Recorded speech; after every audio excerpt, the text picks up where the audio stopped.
Oh, good timing. Welcome to Omnibros Live on a Friday. I am Omnidog. I am paired up with Lou from Comics Guide. What up, buddy? What's up, man? Happy Friday. We are talking spooky stuff today. Lou has the spooky comic. Oh, no, I have the spooky comics. He has the horror films. Yes. James is saying we don't get to see Jess use Discord live in the air. I'm already in Discord, and I just sent back Kato the link. So I don't really think it's that interesting, James, to be honest with you. Kenny, thank you. Happy Friday to you too. Thanks, man. Hey, happy Friday. Thank you, ladies and gentlemen, for joining us on this wonderful Friday evening. If you are just going home on your ride from work, or if you're still at work and you're just kind of slaving away at the grind, let our soft, dulcet tones entertain you into the evening air. Wow. Nice. I know, right? This is KBB5, your radio station. Yeah, I just got done like 2 minutes ago. I just got done watching Late Night with the Devil. Ooh. I did manage to work it in. This was actually a good day. I finished Absolute Batman, Absolute Wonder Woman, and Absolute Superman. Okay. The All-In Saga. I read that. Mm-hmm. And I watched Late Night with the Devil. This is a solid day. I'm proud of you. Thank you. Oh, Mark entered the studio. Add to it said add to stage. What up, Fat Kato? Hey, how's it going? I like stuff. I do. I like lots of stuff. I also like stuff. We're trying to get rid of stuff at this point. No, nonsense. You should just let it all pile up until you're drowning in it. Leave a disaster to my daughter. That's the American way, Jess. Come on. We had to cut back a long time ago because our house was slowly starting to look like the end warehouse at the end of Raiders of the Lost Ark. You get one more omnibus. It's like at the ending where they just have to carry it through like on a gurney or whatever. You know, once you start dual stacking them, you start going back to find them, and you find weird things hidden back behind your books. That's so true. God, that's so true. I've been there. Oh my gosh. Or you start just kind of like, okay, start getting really good at like, okay, if I bend it this way and I kind of put it in this corner and fit it up here, okay, I can squeeze in about 3 more. Yeah, that'll work. Exactly. Razor Ramen, F you, man. I saw it, and F you. F you, F you, F you. I thought we were friends, but clearly you are now on my mortal enemies list. Oh. He knows why. What happened? What did he do? Did he pronounce Downton Abbey as Downtown Abbey? God, we have to see that movie still. No, he put it in the general discussion and tagged me. It was video of all the 49er fans at SoFi Stadium in LA. It was like 2/3 49er fans at the Rams 49ers game. Oh, man. And so he tagged me in that. So I get my second Sunday morning game this week because the Vikings doing back-to-back games in Europe this year. That is so weird. Is it a 9:30 one? That's when it was last week. I noticed the Rams had a game, a 9:30 game coming up, but I don't know where they're playing. Where are the Vikings playing? They played in, I believe, Ireland last week, and I'm not sure where this week's game is. But I know that they're the only team that has the back-to-back games. So they just stayed in Europe? That's actually probably pretty fun. You know what's really fun is if you get your collected editions for like 30% off to 60% off. I'm talking about InStockTrades.com. Don't forget to add your 2% loyalty discount. $50 or more in an order gets you free shipping in the United States. At the end of every month, we give away a free $50 gift card. Last week, Josh Greathouse was the winner of that. Fabulous customer service, values packaging US, InStockTrades.com. There we go. Kenny knows.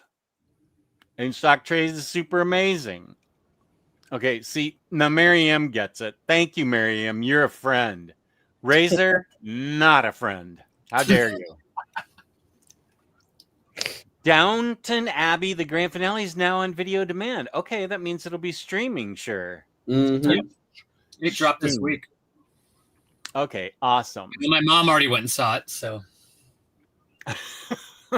Yeah, it's an old people thing. Too. Chris Brogan went to see it. He's a young person. Jewish Dragons. I was just texting with him. I don't know why I thought that was a thing that everybody needed to know, but Jewish Dragons is a good guy. What's that? We're all better for it. There you go. I like that. This is why I got back Cato on. Cool. Very nice. There's a little short notice, you know. I was upstairs. Yeah. I was like 5 hours ago, and then I saw you in the chat. Oh my God, I was supposed to ask Back Cato to be on. So, Back Cato, you have an amazing, let's get everybody to know Back Cato, an amazing basement where your wife does she have a whole wall or just that corner that's filled with cheesecake stuff? We have like a indented area in the basement over here where it's just 4 shelves high of every one of the Bombshell statues. Nice. And then the comic framed behind them that each one is based off of. Yeah. And then she's got all of the Bombshell, the Cryptozoic, the PVC plastic ones that were bigger. She's got all of those because they did like the Golden Goddess ones that were only available at San Diego Comic-Con. They're like all limited, like $250 a piece and stuff like that. And then we used to really, really buy a lot of Funko Pops. So we still have a lot of Funko Pops because nobody buys Funko Pops anymore. So we'll be buried with our Funko Pops probably. My crypto begs to differ. I did buy one today. I bought an Art the Clown one today that was really cheap on Amazon. So I love all the horror ones, and we didn't have an Art the Clown Pop, so I did order one of those today. Yeah, his basement's amazing. I love your DC light. Oh yeah, that's on the other side of the basement. Yeah, I've got that I got the DC light, and then I got the Marvel logo light, and then I've got a Joker one that says "Why so serious?" and it's like a mirror, but then when you turn it on, it turns all white, and you can see the Joker faded in the background. Ooh, I haven't seen that. And it's usually on. It's right to the left of the in the pictures. It's the one that's right to the left of the DC light. Nobody else gets the Marvel lights because it's so rare that I buy Marvel books. I usually don't have that light featured. I do have some Marvel Omnis, but not very many. And you usually show your singles that you've accumulated. Yep, every week I go to the local comic shop. It was right before COVID. I got back into buying singles. I started reading like collected. I was buying a lot of digital ones, and they'd have the sales and stuff like that, and on Amazon. And then it was right around the time that Deceased started coming out. They had all of those horror movie homage covers. And originally I was just going to get those and frame them and hang them up in the hall. But then and then I was in there, and Corey, one of the guys that used to work at our shop, was like, "Hey, do you want to get the first appearance of Joker's new girlfriend?" Oh, is that Punchline? That's Punchline. And then that got us excited, and then that got Amy excited, and then Amy got super into Something is Killing the Children, which is why Mhm. our bedroom wall is completely lined with slabbed Something is Killing the Children comics. We That's have cool. Oh my so gosh, where did you find this woman? She sounds perfect. Good grief. There has to be only one wife like that. I mean, There's totally only one into Anne. comic books and statues and pops. I don't even care that pops are out. The fact that she's into it. Wow. She doesn't read a lot of comics, but she does love Something is Killing the Children. She likes Grimm. She's I love Grimm. a huge fan of Jenny Frison and Scotty Young. So we have lots and lots and lots of Scotty Young variant covers with all the little baby Marvel characters and stuff like that. And but it's when she starts reading her Something is Killing the Children, she gets into it. But it's been a while since she's asked for new issues to read. But she gets like every variant cover except like the 1 in 25s, 1 in 50s. But we always get all the different variant covers for that. Wow, that is so cool. Captain Underpants, that Kato the legend. There's somebody out there right now that is going, it can happen for me. There is hope. There is somebody single out there that's like that right now. There is hope for you guys. Kane popping off, new NYCC Funkos begs to differ. Oh, the cons are a great place to get them. They have their exclusives, and now Funko's trying to make a lot more rare, and they're actually charging more for the lower number ones than they always used to all be the same price. But it's just they're still great and fun to collect, but the people that want to make money off of them, that ship has sailed a long time ago. I mean, they lasted longer than Labubus. That trend seems to have came and went really fast. A lot of people lost money on that right now. Why is it that New Normal stores sell Labubus? It's always some weird, sketchy, privately owned weird backdoor store that always has like a Labubu section up front. Labubu. Yeah. I mean, I didn't get the hype at all. I'm like, these things are kind of ugly looking. I don't get it, but okay, fine. Your teenager didn't get into those, did she? No. My 14-year-old, she hated them. She's like, this thing is stupid. And I was like, oh, okay. I need to send her more pins. You I like do. that kid. She loves those things. My daughter is awesome. I love my 14-year-old. She's so sweet, but she's really innocent, and bless her heart, she has to deal with that every day in high school. I'm like, oh, Jay. I just want to be like, come on, man. You got to be a little bit more street savvy. But it'll come with time. Hayden's here. I've stopped Funkos for like 2 years, but goddamn, do I want to get that Wicked for Good line? Is that from Wicked the movie? Wicked Pops? That's Wicked for Good? Is that the sequel? Oh, okay.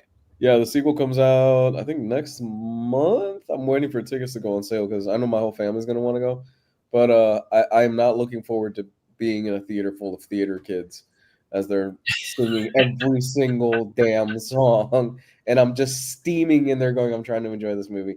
I'm really trying to enjoy this movie. Yeah. I think I might just wait. Or maybe not. I don't know. Kenny, I'm in the same boat. I pre-ordered the Fantastic Four Steelbook via Walmart. Looking forward to finally seeing the film.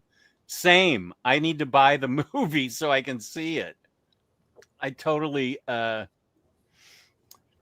dropped the ball in seeing that. It's good. It's very good. Yeah, it's good. I would say it's very fine. It's not up on the highest echelon of the Marvel movies, but it's far better than most of the stuff that's come out in the last few years. So it's very safe. They played it very safe, and I'm okay with that considering the track record of the last Fantastic Four movies. But it's good for what it is. I think Thunderbolts was better. I love Thunderbolts. I love Thunderbolts too. Yeah, I liked that better the second time I watched it. Yeah. Because the first time it felt like it took them too long to get out of one room, and it felt like it dragged a little bit. But then after I wasn't expecting them to get out of that room, it was fine. Yeah. Kane says Labubus are beyond me. I don't even know what they look like. I forget. half my knowledge of Labubus is from watching the South Park episode that they did. They have been on a tear this season, man. They have, and I saw that there's a new episode that we haven't watched yet. That must have been on this week or last week. It's been a few years since I've seen South Park, just because I'm like, oh, okay. But this season, they have been fire after fire after fire every episode. This is the first season that we've been back watching it regular in a long time. Yeah. It's been a few years. Their turnaround is like a week, right? They can do it in 7 days. They said, I think, from the idea till it's airing. And Paramount just bought them for $1 billion. $1 billion.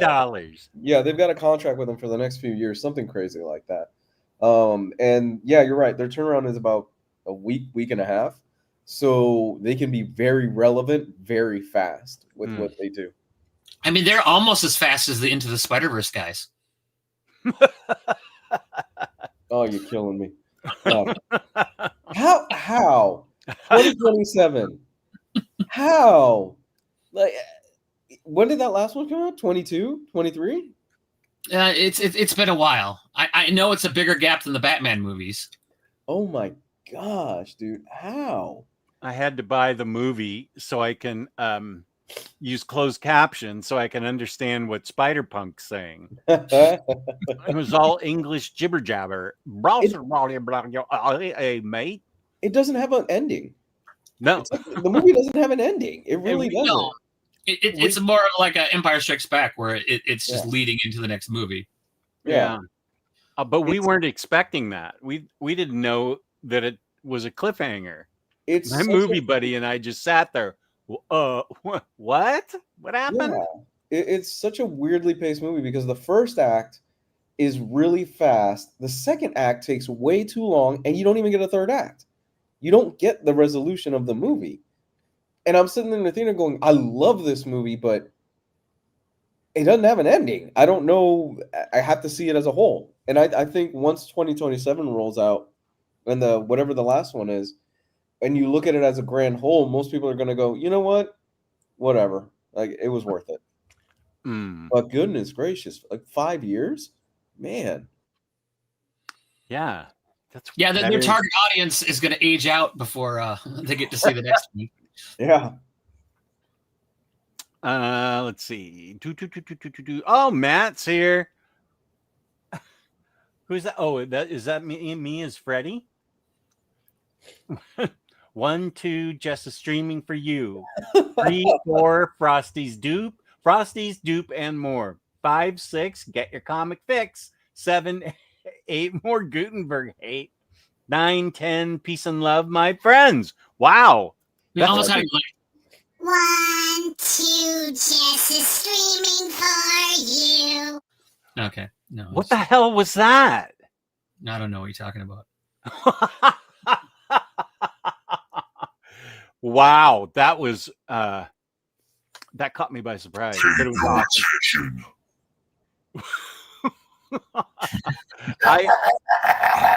Okay. I should have you do the IST promo at the end. Buy the books or burn in hell for eternity. Ooh, I like that one. Okay, that's our second plug. Can you give me a little Hellraiser there, man? I have such things to show you. Was it I have such beautiful things to show you, or was it wonderful? I have such beautiful things to show you. That's pretty good. That's pretty good.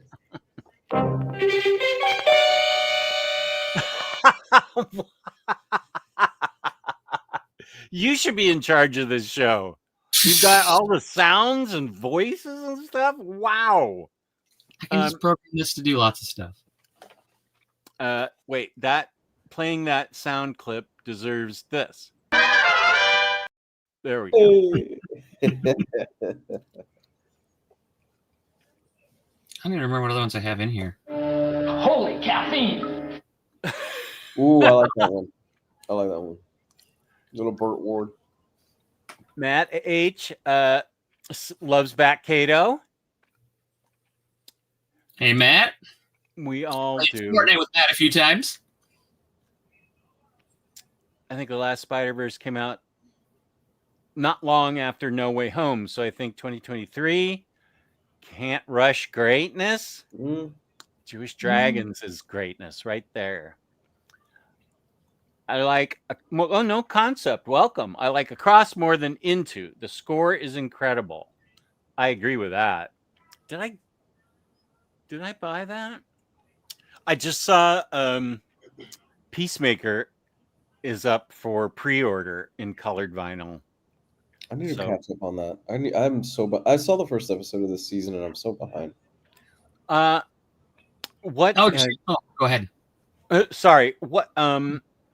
When should I expect my steelbook of Superman from that back alley shady movie place you had me buy it from? Has it not shown up? They haven't emailed you or anything?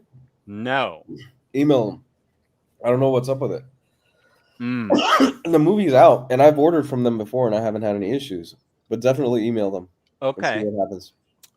All right. Thanks. Yeah.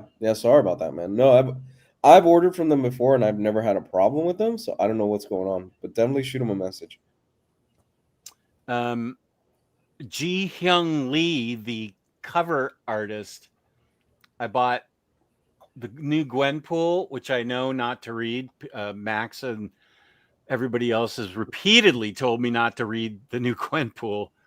And it's a Harley Quinn cover. I ordered them from jihunglee.com back in February. It's October now, dude. He doesn't answer my emails or anything. Ooh. So I'm going to call the credit card company and have it stopped.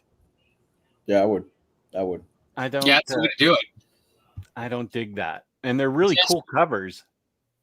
Jess, did you see that they announced Black Friday Record Store Day releases today? Oh, no. When is it? Black Friday. Oh, that's okay. Black Friday. I know they're not trying to throw you off by having the Black Friday sale on Black Friday.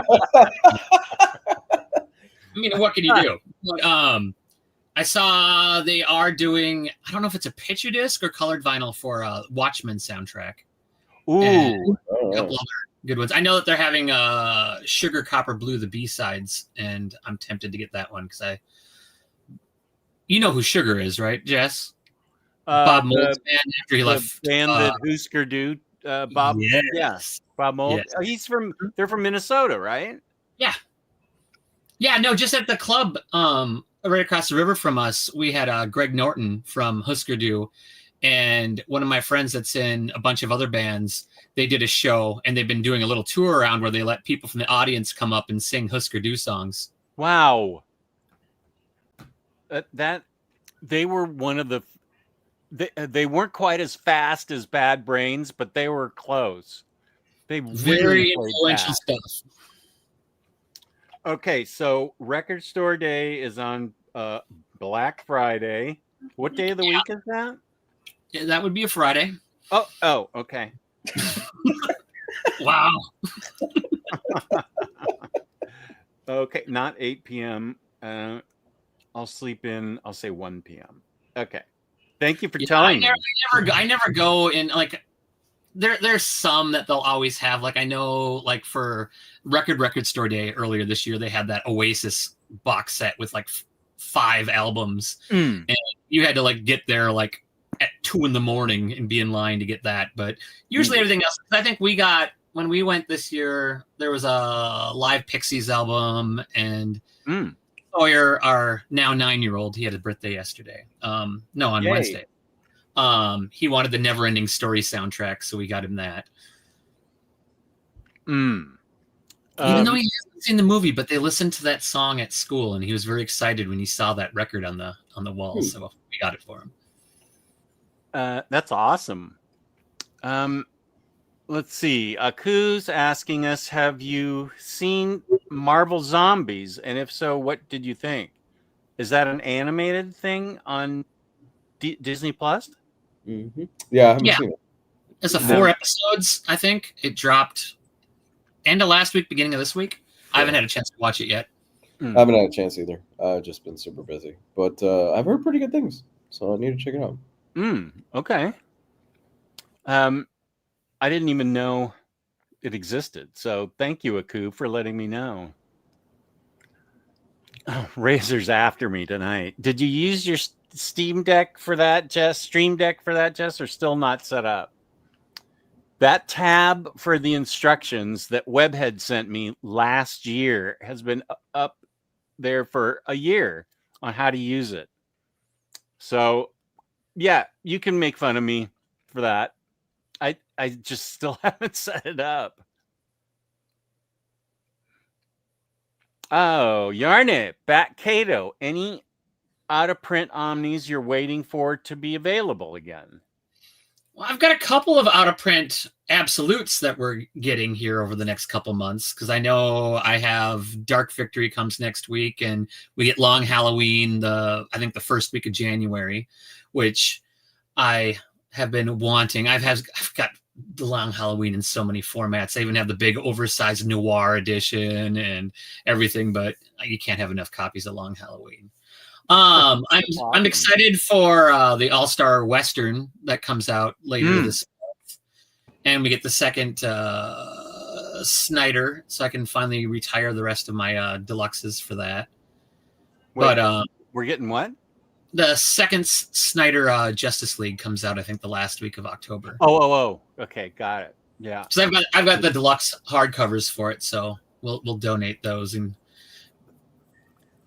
make it all look pretty again. Well, it's not that they don't look pretty, but no. I'm trying to think if there's any big reprints. What's the Batman Bronze Age is kind of a reprint, because it's the root beer proof version of the Neil Adams, so Jess won't pour root beer on it because it's probably gonna have the original colors. But I'm very excited to have that, because I've been reading a lot. I'm glad that now the DC's Finest Batman ones are going back farther now than the year one, because I've been reading the Red Skies one, which is a lot of fun, because that's right where I first started collecting Batman when I was a little kid, was during that Red Skies era. The cover with the mummified head next to the axe on the end table was one of the first issues I ever bought, and I didn't think my mom was going to let me get it, but she must not have been paying close attention. Because hey, a little kid wants to buy a comic with a severed head and an axe on it. This seems sure, yeah, go for it. Jesus will take care of you.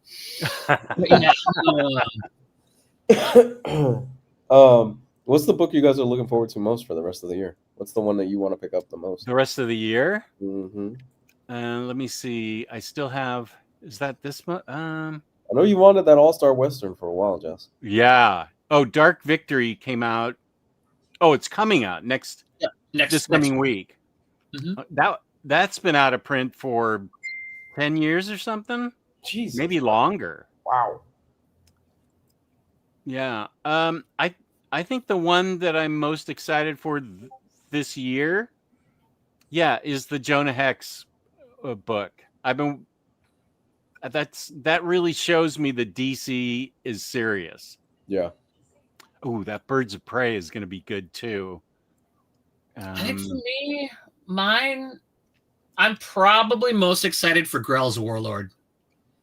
Oh, did you read that as a kid?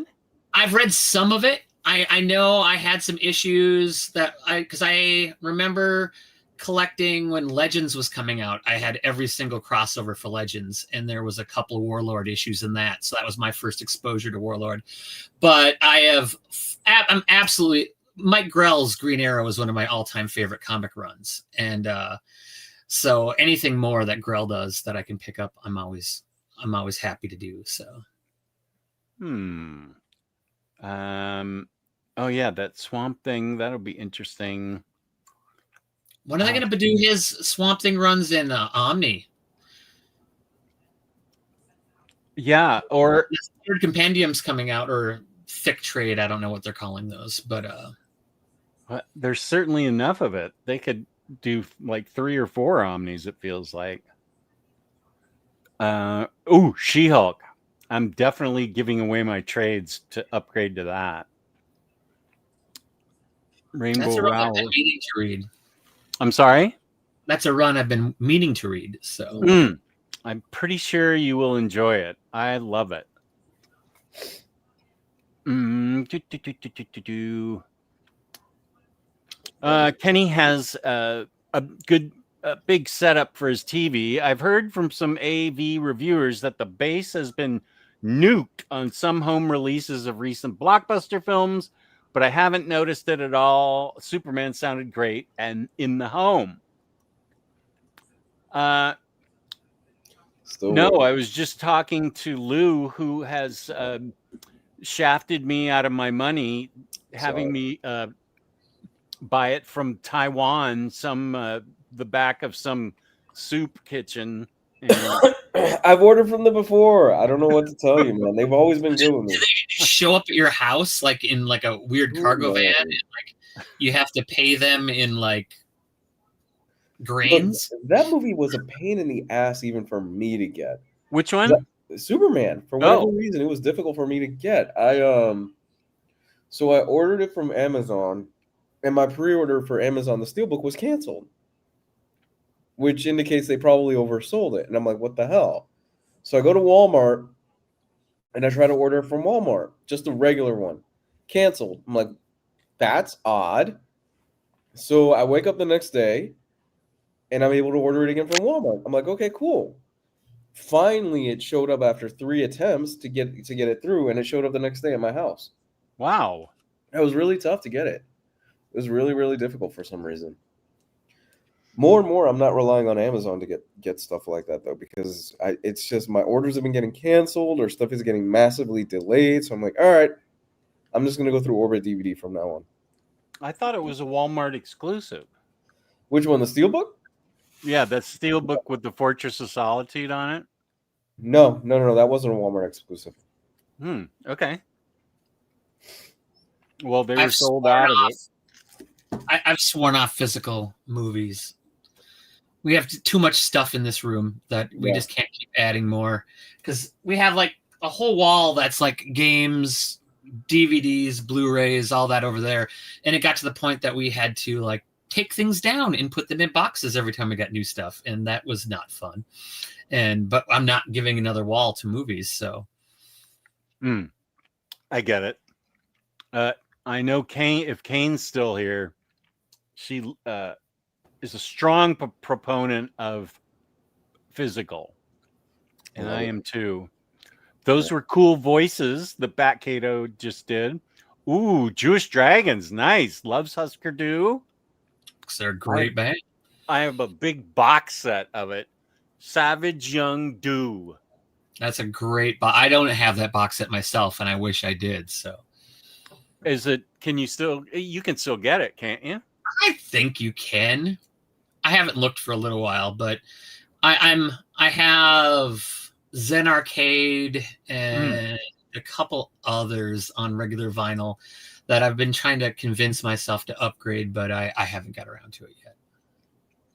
I get it. Jess, you should do a stream where someone helps you set it up live. I could have Webhead help me set it up. My Stream Deck. Oh, Rodimus, how are you doing? We need a reprint of Absolute JLA Avengers. That's interesting. I just read the Batman Deadpool issue. What'd you think of it? Yeah, I thought it was fun. I really enjoyed it. The main story was fun. All the little extra stories.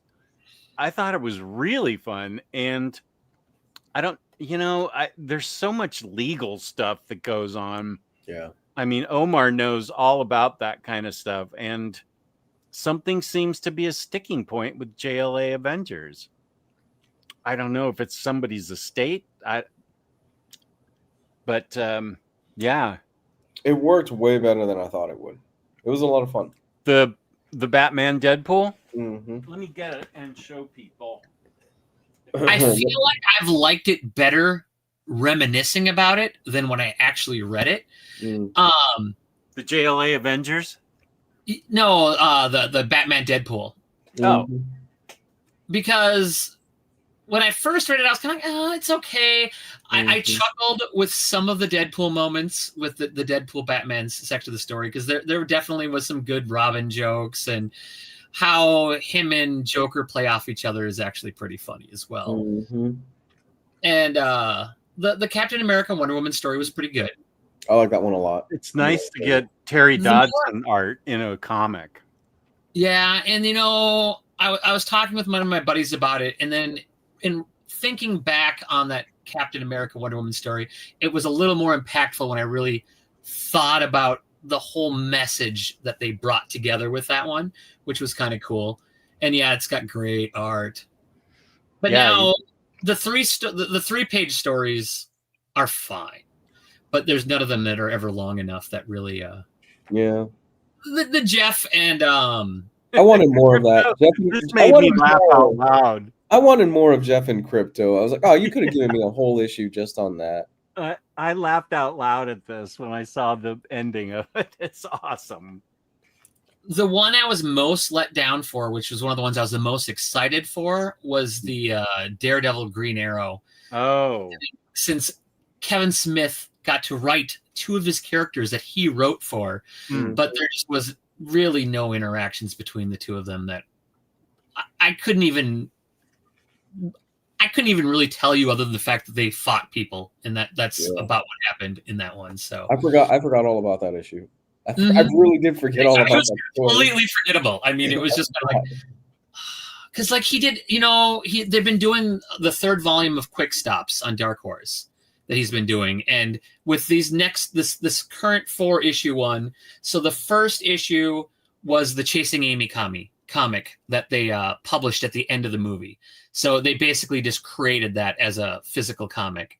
They did the Mallrats one last week, which was more of an homage to Shannon Doherty, where it's just him talking, and he's comparing it. He's like, this is like a bad version of Animal Man, because I'm not Grant Morrison, but I'm sitting here talking to you, breaking the fourth wall and stuff.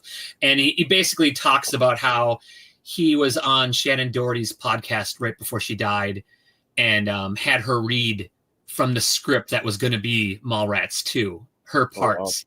And then the last part of the comic was that scene that he wrote that she read. He's like, you could go back and watch that podcast and, read it along with this if you want. But he created that scene then.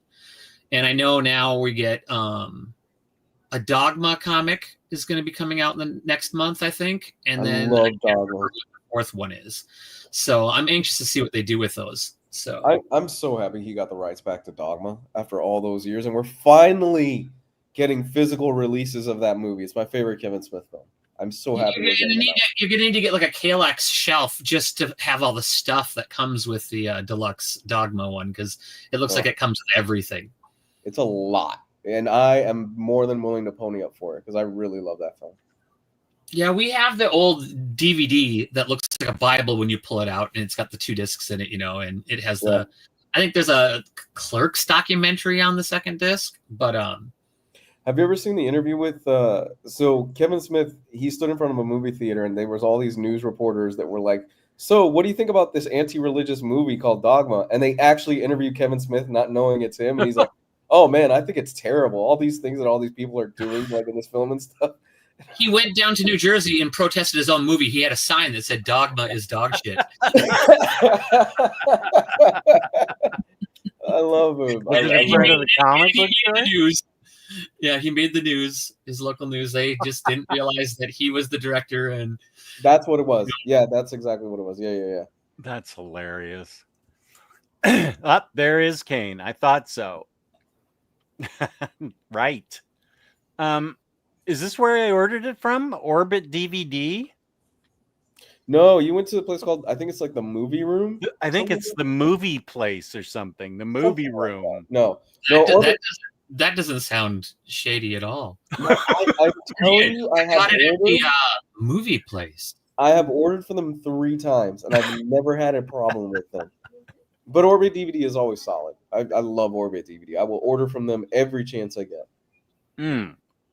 They have they're getting a steelbook set. The American version came out already, but the UK exclusive version of a steelbook set for all Nightmare on Elm Street films. It's all 7 films in a steelbook case that is dressed up like Freddy's sweater, and all the movies are inside different steelbooks, and they have the original cover art, the original poster art on every single steelbook. I can't that's wait. I cannot wait. Smothering Lion, excited for Dreadstar. Captain America and Wonder Woman, Jeff and Crypto was the best part of that issue.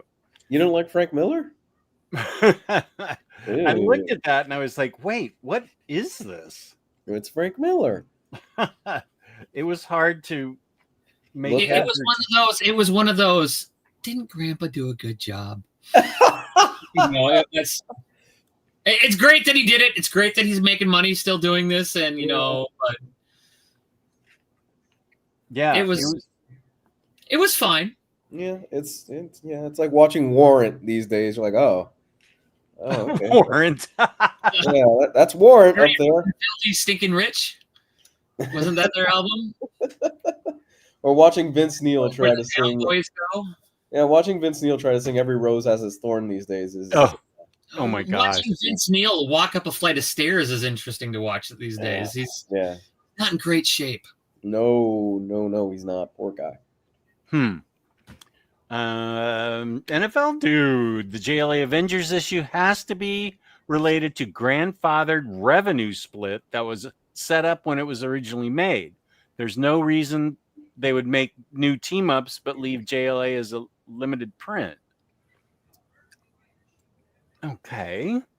Quick Stops 2 was a beautiful love letter to the impact Shannon Doherty had on Kevin Smith and Mallrats. This blend comic and podcast in a very unique and special way. I'm gonna have to read that. It was a really cool issue. I'm gonna have to check that out. Okay, cool. Was she okay? So she wasn't in the first Mallrats. She was one of the main characters in the original Mallrats. Oh, okay. She played Jason Lee's girlfriend in it, and which is always because if you collected DVDs and were into Kevin Smith back in the day, the Mallrats DVD was a lot of fun because that was back when sometimes they would do the picture-in-picture commentary tracks where you could have a little window up in the lower corner and you could actually see all of the people doing the commentary tracks. And that was back before Ben Affleck got to get his big Hollywood pants on, where he would just be silly in podcasts. Like I don't know if you've ever watched the original Criterion Armageddon, where half the commentary track is just him doing the Sling Blade voice, because he thinks the Sling Blade voice is so funny, and that he did it the whole time they were shooting. It probably drove why can't I think of the actor's name? Billy Bob Thornton crazy. Mm-hmm. Got no gas in it. Mm-hmm. There's a great moment in that commentary where Ben Affleck tells a story of how he questioned Michael Bay one time. He's like, well, Bay, doesn't it really make sense just to train these astronauts to be drill guys instead of training the drill guys to be astronauts? And he just apparently looked at Ben Affleck and went, shut the fuck up, Ben, and do your role. And Ben Affleck was like, okay, that sounds good. I'll just do what I have to do. Kevin Smith is a New Jersey treasure. I used to I used to watch Comic Book Men or whatever it was. Yeah. I think I watched 4 seasons of that. It was I thought it was fun.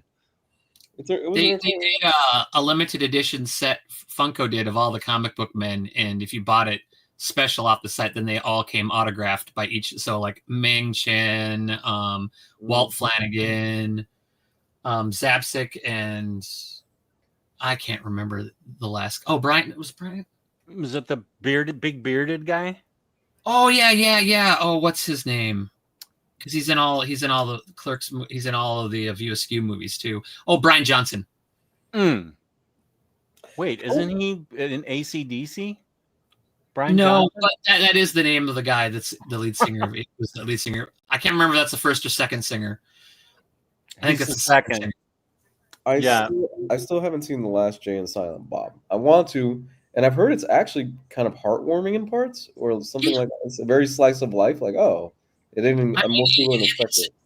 It's no Yoga Hosers, but no, I can't even get through Yoga Hosers. I've tried starting it many times, and it's so bad. Yeah. Yoga Hosers? I've heard. Yeah, So Kevin Smith started making the North of the Border trilogy, and it started with a weird bet so back in the early podcast days, Kevin Smith embraced it like nobody else. He would be live every morning, weekday morning for like 4 hours, and you can subscribe to him and listen to him. And they were like, oh yeah, Netflix, they'll let us do whatever we want. And they basically just spun up the whole plot of Tusk. Yep. And said, okay, everybody vote. And if we get more yeses than nos, we're going to go to Netflix and we're going to try to get this movie made. And they got enough votes, and Tusk got made. Yeah, and it's their fault that was bestowed upon us. It's much better than Yoga Hosers, because that was the second one starring his daughter and Johnny Depp's daughter. Yeah. And it's really, really bad. And then they were going to make, it was called Moose Jaws, where it was going to be a killer moose that would kill people, and that never came to fruition. So I would have watched that.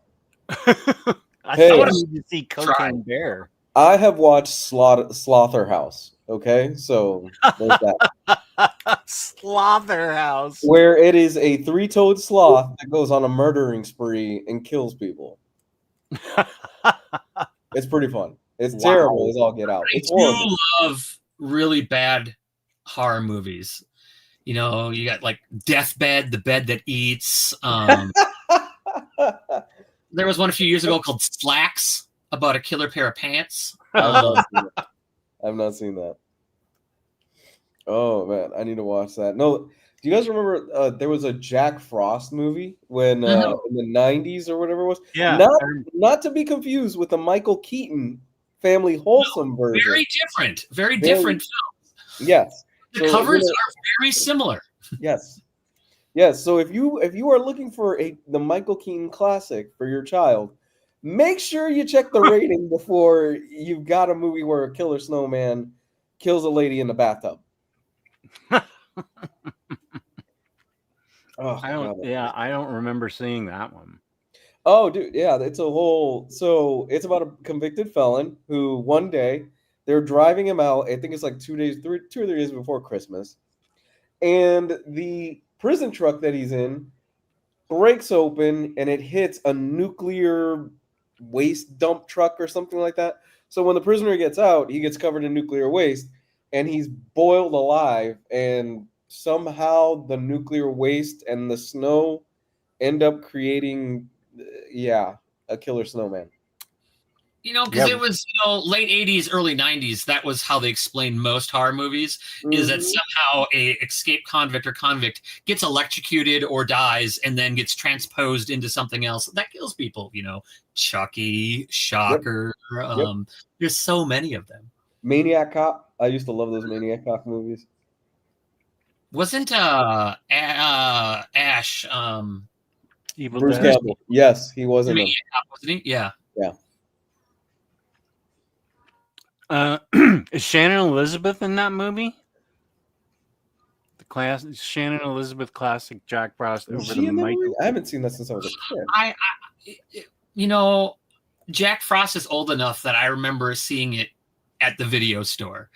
Where we'd go and spend 45 minutes every Friday night staring at what we wanted to get. And Shannon Elizabeth is in that movie. Wow.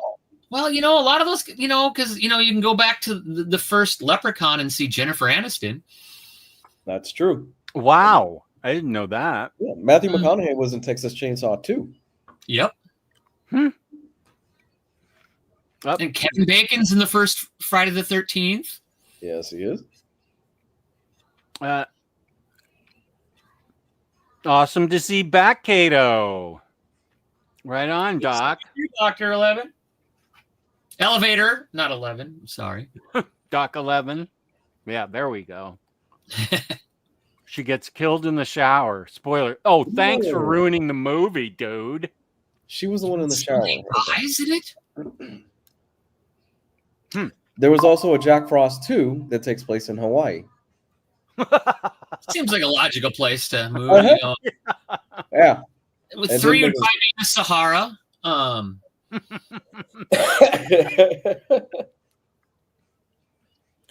I mean, somebody got to check for those movies, right? It happens. I thought Michael Keaton was great in the Spider-Man movie as Vulture. I thought he did a really good job. Johnny Dangerously was a fantastic movie that we used to watch when we were kids. That was the one where they like would show, because he was like it was like a kind of a almost like a Zucker Brothers gangster movie.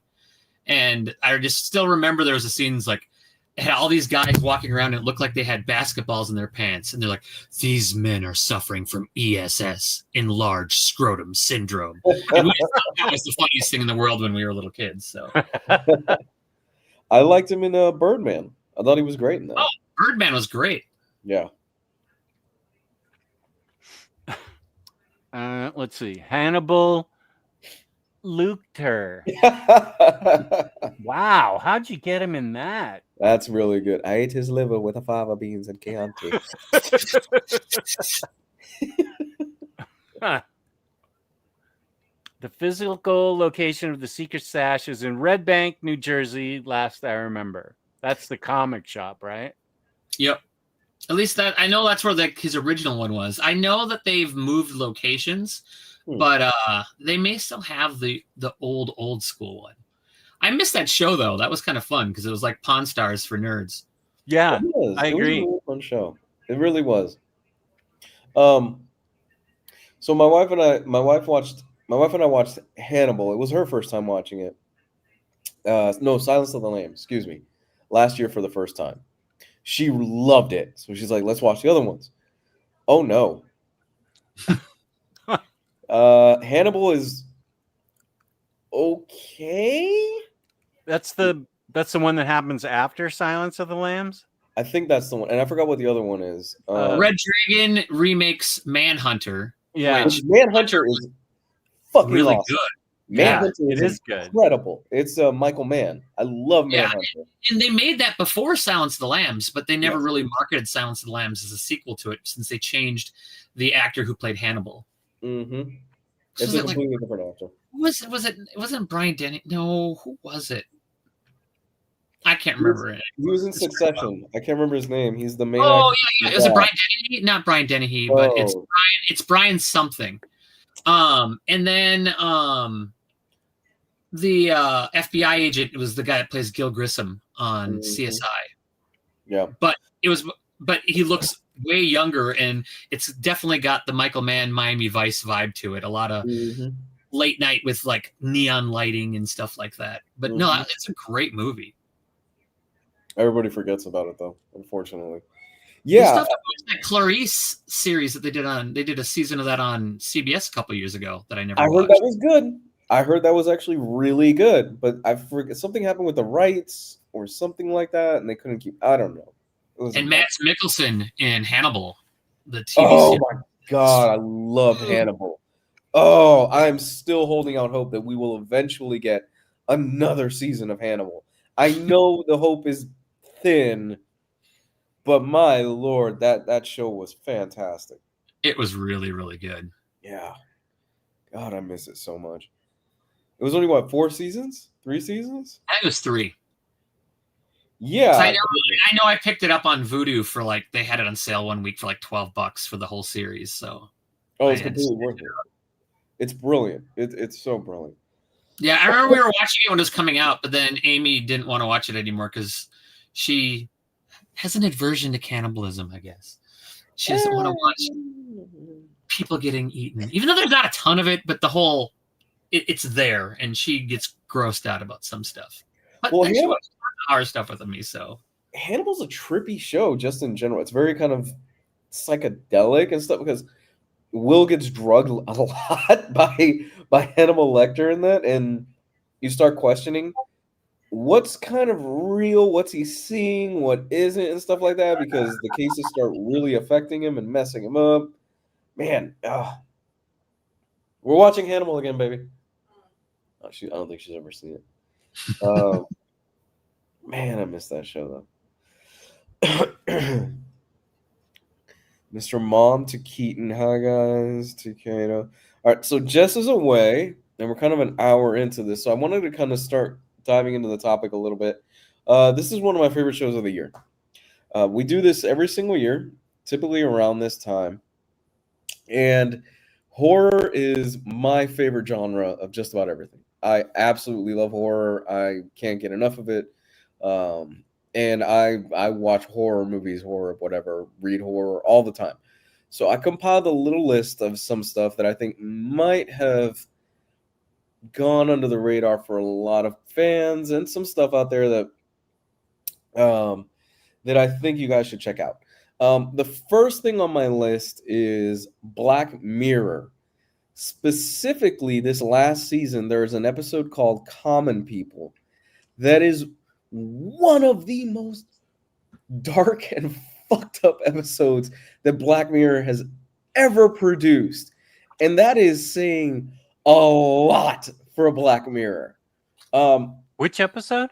It's called Common People. Common. Does he play national anthem? Which one was that one? Is that the The big one? very first episode ever? Yes. Oh. I couldn't get through that one. Oh, but no, dude, this one it's dark. It's very, very dark. So this episode stars Rashida Jones, and she plays a woman who she finds out that she's very sick. And I'm not going to give you all the beats. She finds out she's very sick, and she's getting worse and worse all the time. Miraculously, she is able to go to this doctor, who this doctor is like, hey, we can cure you. We can put this chip in your brain and you will be perfectly fine. You'll be okay and it'll work. Her husband, she's a teacher. Her husband, he's kind of down on his luck. He's not really working right now. He's between jobs. He works at a steel mill sometimes, but that's kind of like, eh. So they put the chip in her and everything is fine for a while until it's not. She then goes back to the doctor, and the doctor's like, oh, yeah, this is kind of a new thing. It's really experimental. Go meet up with the company that put the chip in you. Like, okay. They meet up with this woman who's a representative for the company, and she goes, oh, sweetie, that's okay. Don't worry. We'll fix the chip. But you got to subscribe to our plan in order for us to make the chip work better. And then it's a slippery slope from there, where everything, they keep paying and everything works for a while, and then they go back to the lady, and the lady's like, you know what, you're on the old plan. We need to upgrade you to the newer plan so you can go farther from your home, because if you don't get the new plan, you're stuck within about a 10-mile radius of your house. So go ahead, let's sign you up for the new plan. And it gets progressively worse and worse for her as the episode goes on. It is one of the darkest fucking endings Black Mirror has ever put out, dude. But it's brilliant, and it's so much social commentary about all these shitty fucking subscription services that we're rolled into and how they slowly get worse and worse over time, and we pay more and more for them. I love the episode, but it was an episode that they warned my wife and I, where they were like, look, dude, it's the first episode of the new season. Do not watch it. Watch everything else and then watch that episode. And I was like, okay, well, I wonder how bad it could be. Who was this that said that? I had read it online. And I was like, okay, whatever. Yeah, we'll do that. So we watched all the other episodes, which are great. It's one of their best seasons. Black Mirror is awesome. And we watched that episode and we went, yeah, that was a good idea, because I just wanted to go to bed after. We turned off the TV and we just went to bed. We're like, we're not watching anything else tonight. Wow. Dude, it's great, but it is rough. It is a rough hour of television. There's a lot of episodes like that with Black Mirror, because that's one that I'm not completely caught up on, and it's one of those I keep forgetting about, and then we go back and watch whatever the next episode we haven't seen yet is, and they're always pretty heavy, and it's definitely not a show that you're going to watch like 8 episodes in one day, because some of them can be very emotionally exhausting. Yeah, and well, yeah, Jesse, you said you didn't even get through the very first episode. That was like a litmus test for if you could watch that show. Because if you can get through that episode, you can probably get through anything they're going to throw at you. But that episode was rough. Yeah. Wow. Did you have you seen the McAllister episode? No. No, Is that okay. the Star Trek? Like, is that the Star Trek one? Yes. Yeah. Didn't they do a second one, or are they doing a second one of it? They did a second one for this last season, and it's really good. What Both do we And I got? Alex know, episodes are good. I think that they're doing a Kickstarter for a Black Mirror comic, and I know that they did one for Free Comic Book Day this year too.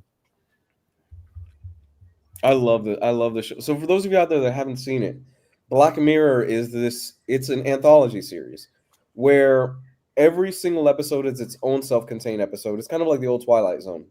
But all the episodes have to do with technology and how messed up some stuff with technology is. Every once in a while, though, you will get references in the background and stuff like that to other episodes, and you sometimes will get kind of a sequel to another episode. They did so. They do a parody of Star Trek that is brilliant, and it's called the USS McAllister. Hmm. And then they do a second episode this season that follows up on that first episode from a few seasons ago. I want to see that. Oh, you'll like it. It's good. It's very good.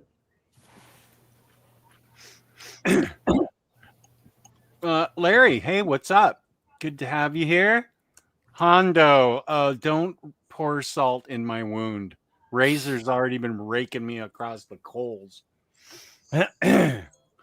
I just saw Lou has been recommending this movie for over a year, and it's Late Night with the Devil. Mhm. It was really, really good. Told you. I mean, I was on the edge of my seat, just like staring at the TV. Mhm. What's the actor's name? Is it David Desmelchian? Is that Yeah. Polka Dot Man? Yes, he got to write the that last Creature Commandos run. Wasn't he? Right. That? Yeah. And he wrote Count Crowley, which I should have picked for my books. I did. Yeah. He wrote this. There's 3 of these trades. It's really good. He has like a huge comic book collection. Huge. So I'm not able to put into words like Lou and Omar and stuff about reviewing a movie. I just usually say I liked it or it wasn't for me. So why am I echoing? Okay, good. I thought it had several little bits of brilliant actors, like the woman, the mom and this daughter who lost their son. The mom lost their son. Mhm. The mom did such a good job of being shaken up, and I mean, not only crying, but like lips trembling, and the little stuff comes out of her nose, and she just does such a great job and convincing you that it really happened. And the whole cast, I think, did a remarkable job. And it was it had definitely scary parts in it. So I loved it. I'm glad you liked it, man. I've been telling you to watch that for a while. Did you feel that they captured what a 1970s old school talk show host? 100%. Yeah. They even got the graphics right. Mm-hmm. Mm-hmm. Yeah. And the sideburns. Yeah. He's great. He is so Yeah. good in it. He really nails the vibe Oh, yeah. of those old Johnny Carson shows and stuff like that. Yeah, it was really good that way. It felt like 1977 or whatever year it was. I like the worm, like the whole worm. Thing. God. Had the practical effects they used in that. Oof. Yeah, that was the worm stuff was really creepy. And it was just, I don't know. The end scene was just amazing. I mean, it was a great way to end the movie. I'm glad you liked it, dude.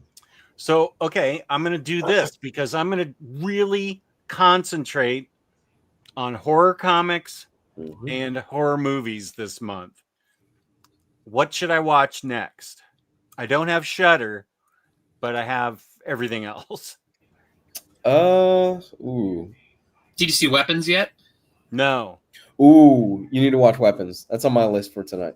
I think James said, let's see. I believe James said it wasn't on. Oh, Downton Abbey is on video on demand. I'll wait till it's streaming. Weapons you can rent on video on demand, but I think that it's not affordable to buy on video demand yet. Oh, okay. So where would I, James, where is it that I can rent it? Is it like Amazon Prime or something? You should be able to go on Prime, on Fandango at home. Any of the services should probably have it. Any of the ones that allow you to rent movies. I love Weapons. Absolutely loved it. It's one of my favorite films of the year. I was a huge Barbarian fan, so I was so excited for Weapons to come out. And not super excited for the proposed sequel that they're doing. I don't think Barbarian. I don't want to see it. I don't need it. I really don't. It's better you leave it as it is as a mystery. That thing is still stuck. Barbarian is still stuck in my head. Weapons isn't as in your face as the end of Barbarian is. Mm-hmm. But as a whole movie, I think Weapons is better than Barbarian was. Wow. For me, just for me, the ending of Weapons stuck with me very hard, and it messed with me because I have a 2-year-old at home, and the whole thing with kids and stuff like that. I don't want to know that. No, I'm not going to ruin anything. The thing with kids and everything and how that ends and everything, I went, oh, that is fucked up. But I'm not going to say anything else. Oh, yeah. I promised Vanessa that I would watch Lisa Frankenstein. And what's the other one? Lisa Frankenstein. I had it on a note somewhere in this disaster. Yeah, I should watch. I promised her Lisa Frankenstein and another one. You want to watch something that'll stick with you for a little while? Watch Bring Her Back. I love Bring Her Back. Bring Her Back? Yeah, it's by the guys that did Talk to Me. I don't think I've seen Talk to Me. Very different vibe than Talk to Me, and darker. Yeah, if you're a fan of the early Paddington movies, they might change them for you forever. What's this movie? Talk to Me? Yes. The mom from the Paddington movies is also in Talk to Me, and she plays a very different kind of character in Talk to Me than she does. And if you have problems with bad things happening to people's mouths or teeth, it's going to be a very rough movie. You know, there's some movies that always like have like little jump moments that I was getting like if you've ever seen Stir of Echoes from back in the 90s, there's the hand going across the hardwood floor and grabbing and the nails ripping off of the fingers that just still to this day gives me the chills when I think about it. And there's a part in Bring Her Back that definitely does that. Yeah, I know exactly what you're talking about. There's a scene in Weapons that the minute I saw it, I went, oh, that's probably going to be a new classic scene. And it's the one where the door opens and somebody comes out the door and then the car situation. And I went, I'm tense. Then the whole theater, you could hear the whole theater freaking out during that whole scene. I watched it again because we have it on VOD with my wife, and she was the exact same way. She's like, "What's going? Oh my god, what's?" And she's like gripping her seat the whole time. It was I love Weapons. It's really, really good. Now, just for other like weird horror movies that maybe have you seen Cabin in the Woods? No. Ooh. Does it involve teenagers and somebody stalking them, hunting them? Wait, you don't know anything about Cabin in the Woods? You go in as blind can be, and you need to watch because that movie can get wrecked for you so easy. Oh my god, you need to go, dude. No, stop everything else that's on your list. Really, honestly, listen to me and Baccato. Everything else that's on your list, put it to the side. Please don't even watch a trailer. Don't even look at the description. Watch Cabin in the Woods either tomorrow. right. You will love Cabin in the Woods. Okay. Awesome. And I wait, mean, it's got Chris Hemsworth's in it. oh, I did hear about that. Whitford, Amy Acker, Yeah. Sigourney Weaver. Oh, Yeah, there's lots of people in it. A very young Chris Hemsworth. This was before he was even Thor. Yeah. Because what year? This was 2012. Did the first Thor come out before 2012? This movie was put on ice for a while. Oh yeah. It probably did sit for a little while. Oh, it's a lot of fun. Filmed, I think it was done by 2010 or something like that, but it didn't come out until 2012. There was some big deal involving the rights or something like that happened with it. What was the first movie you recommended? Oh, Weapons. Okay, Yep. I'll put it second after Cabin in the Woods. Okay, I have the two movies. Oh, and I need to do freaking Lisa Frankenstein and Jennifer's Body. I am so excited for you to watch Cabin in the Woods because I went in blind. I had no idea what it was about, and I loved it even more because of that. Yeah, there'll be a point when you're watching this that you'll realize that you're not watching the movie that you thought you were watching. Yeah. Wow. Yeah. Ario Speedwagon kills me every time. Yep. I love REO Speedwagon. I love Ario Speedwagon. I saw him twice in concert. I've seen him once. They put on a good show. Good. That's good. We've seen a show that we've each seen him in concert. That's amazing. Yeah, I saw him. That was my first concert. My father took me. I was probably like in 6th grade, something like that. Nice. I always meant to because they came here with Styx like 400 times, and I always next time they come all the time, and then they just stopped coming. Cabin in the Woods is on HBO. Okay, I will. I just watched Late Night with the Devil on Hulu, so now I will go to HBO and justify that $15 a month. Hey, watch at least one or two movies. I just suggested one to a friend. Oh, for one that, for people who don't want to, that scary but not too graphic. I think Sam Raimi produced it, but Drag Me to Hell. That's fun. Drag Me to Hell's fun. Yeah, that's a fun one with what these Amy Adams. Amy Adams. Yeah, they're not giving her first credit. Although when you think about it, the reason why Amy Adams is in the situation she's in, I'm like, yeah, but the lady defaulted on the past few loans, and she's asking for another loan, and you're not granting it. So no responsible banker would actually give you this loan. I like demons and witches. I need to see The Witch. I like unseen, scary demons and stuff. So Late Night with the Devil was perfect for me. I just thought of another one, but I can't think of what it was. I got a recommendation for you that my wife and I really love. It's called, and I think this one's on Shudder, or we watched it on Prime. It's called The Ugly Stepsister. It is. Huh? I don't think I've heard of that one. Yeah, this one's flown under the radar for a lot of people. It is a remake of the Cinderella story that is closer to the old Grimm's fairy tales. Only the main character in this is the ugly stepsister. It's not Cinderella in this one. And it is also, it's got a lot of body horror in it, and it involves the ugly stepsister trying to get more beautiful through brutal old school means in order to attract Prince Charming and fall in love because they are under tough times. It goes for it, dude. Like, it really, like the whole foot cutting thing. Oh yeah, I was going to ask about that. Yeah, it's in there. That's in there.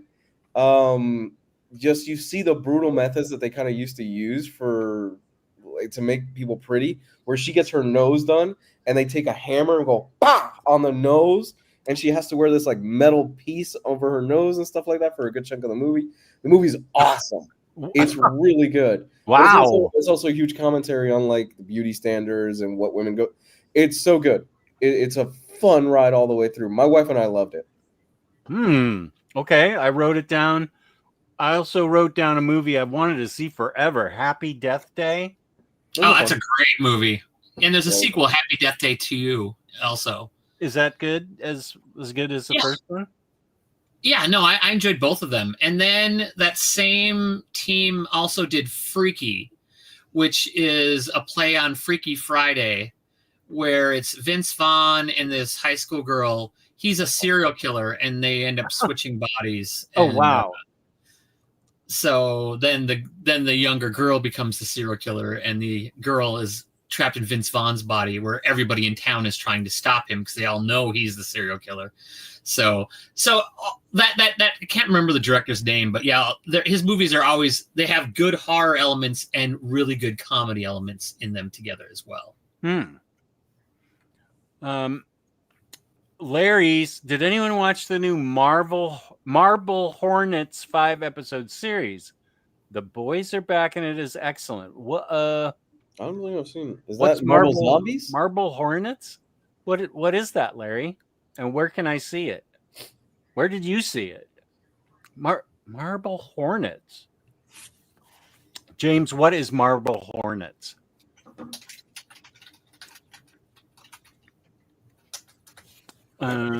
Drag Me to Hell is Alison Lohman, who I remember most from Matchstick Men. That's a good movie.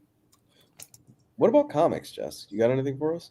Yeah, I have I just I spent about 15 minutes and the stack was like this.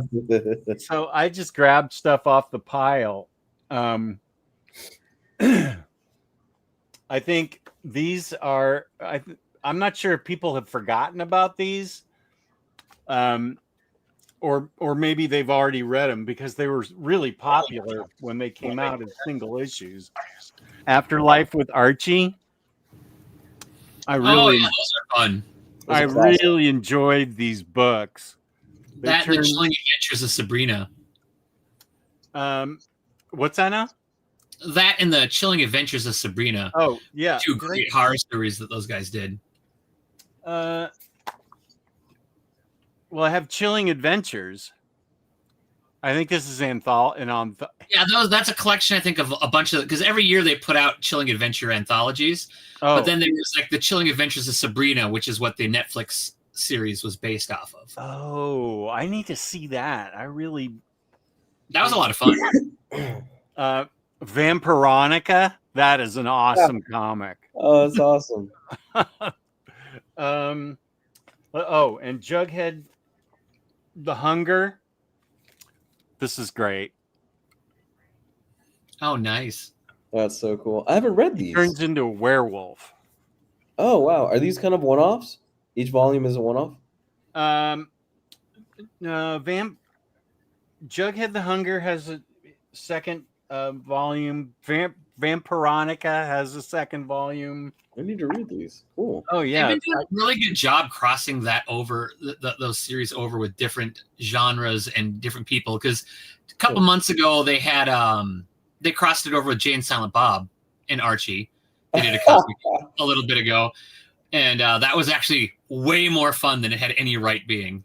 That I totally picked it up thinking I was not going to like it, and I don't like it. Why am I picturing kind of a Scooby-Doo vibe from that?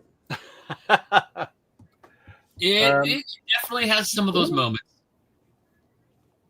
Let's see. Afterlife is the one I think everybody should start with. So good. I think it tees up everything else. Did I hear that they're adapting Archie's Afterlife? Oh, they are? I'm checking here. I would love a limited series of it. I think it'd be fun. Yeah, these books are really fun. Vampironica is so awesome. A television series adaptation of the horror comic Afterlife with Archie is in development at Disney Plus. Wow, I want to see it. But Disney Plus? At Disney Plus. We'll see. High Shelf Comics, Jughead, Hunger, and Vampironica cross over with each other as well. Yeah. And he's a fan of The Hunger.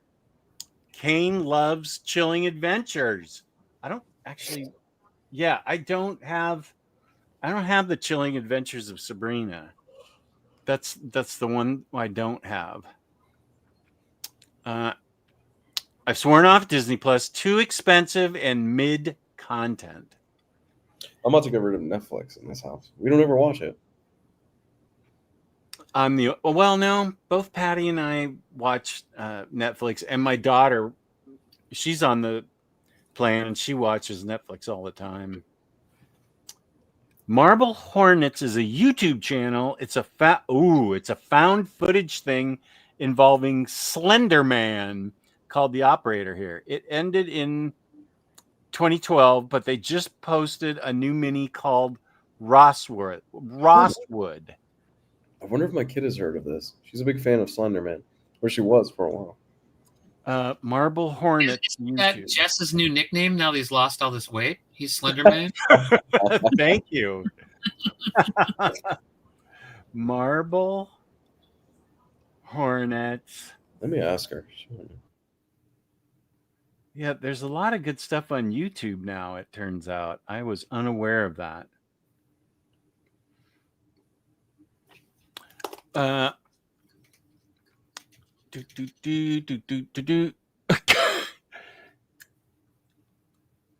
Who is that? Omar? Matt, thank you. Oh, I canceled Disney Plus after the Jimmy Kimmel situation. You're canceling it with a ton of other people. Forced Disney to put it back on. I thought that was amazing. Let's see.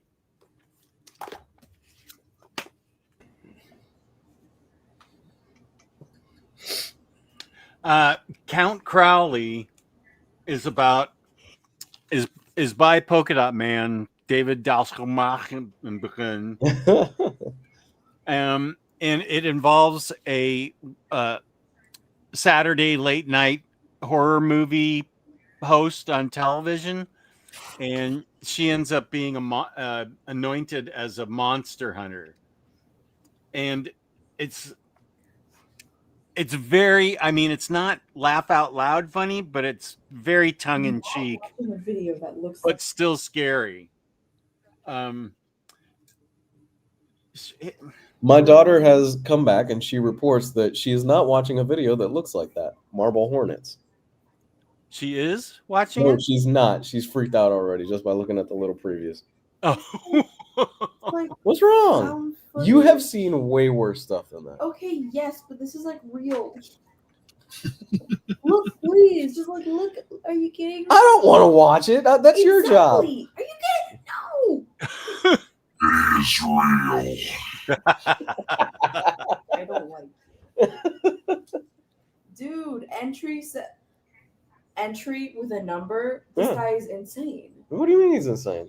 I'm not insane. It's supposed to be Slender Man, but they couldn't use Slender Man. I think they call him the Operator in this. You can... Go check it out. Let me know what you think. No, Lewis. Oh my gosh. I You had one job. I love you.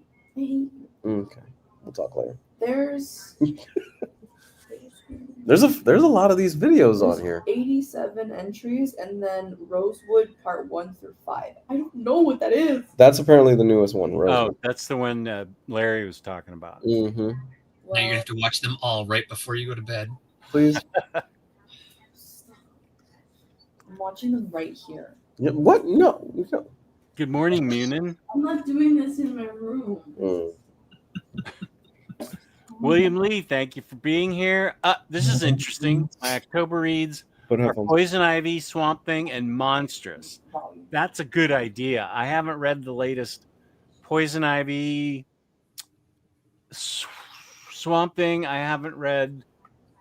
I think Ram V did Swamp Thing. I still haven't read that. And I have the Fakakta third volume of Monstrous that I've been waiting for. And now I'm going to have to go back to the first chunky volume because I've forgotten everything. Don't you love that when you have to go back and reread everything when you go long enough? Yep.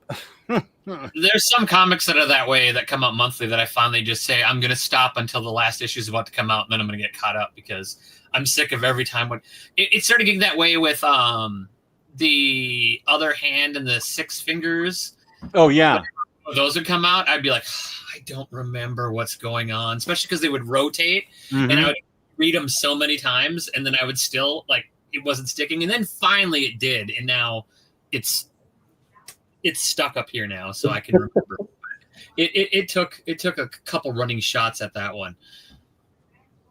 I really like that book. Let's see.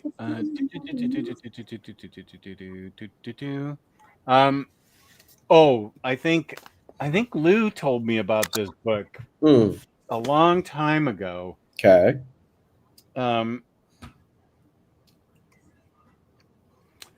Infidel. Oh, Infidel's a classic. Oh! I love that book. Oh, Yeah. You definitely recommended it to me. This is a book I could definitely reread because I've forgotten it.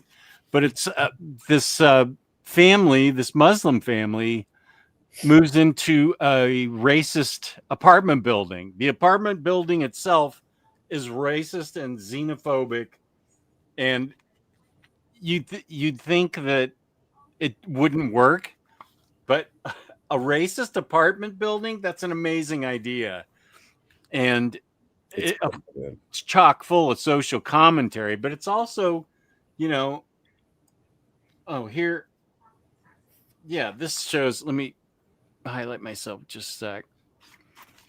So this is the kind of stuff that happens. That is a great comic.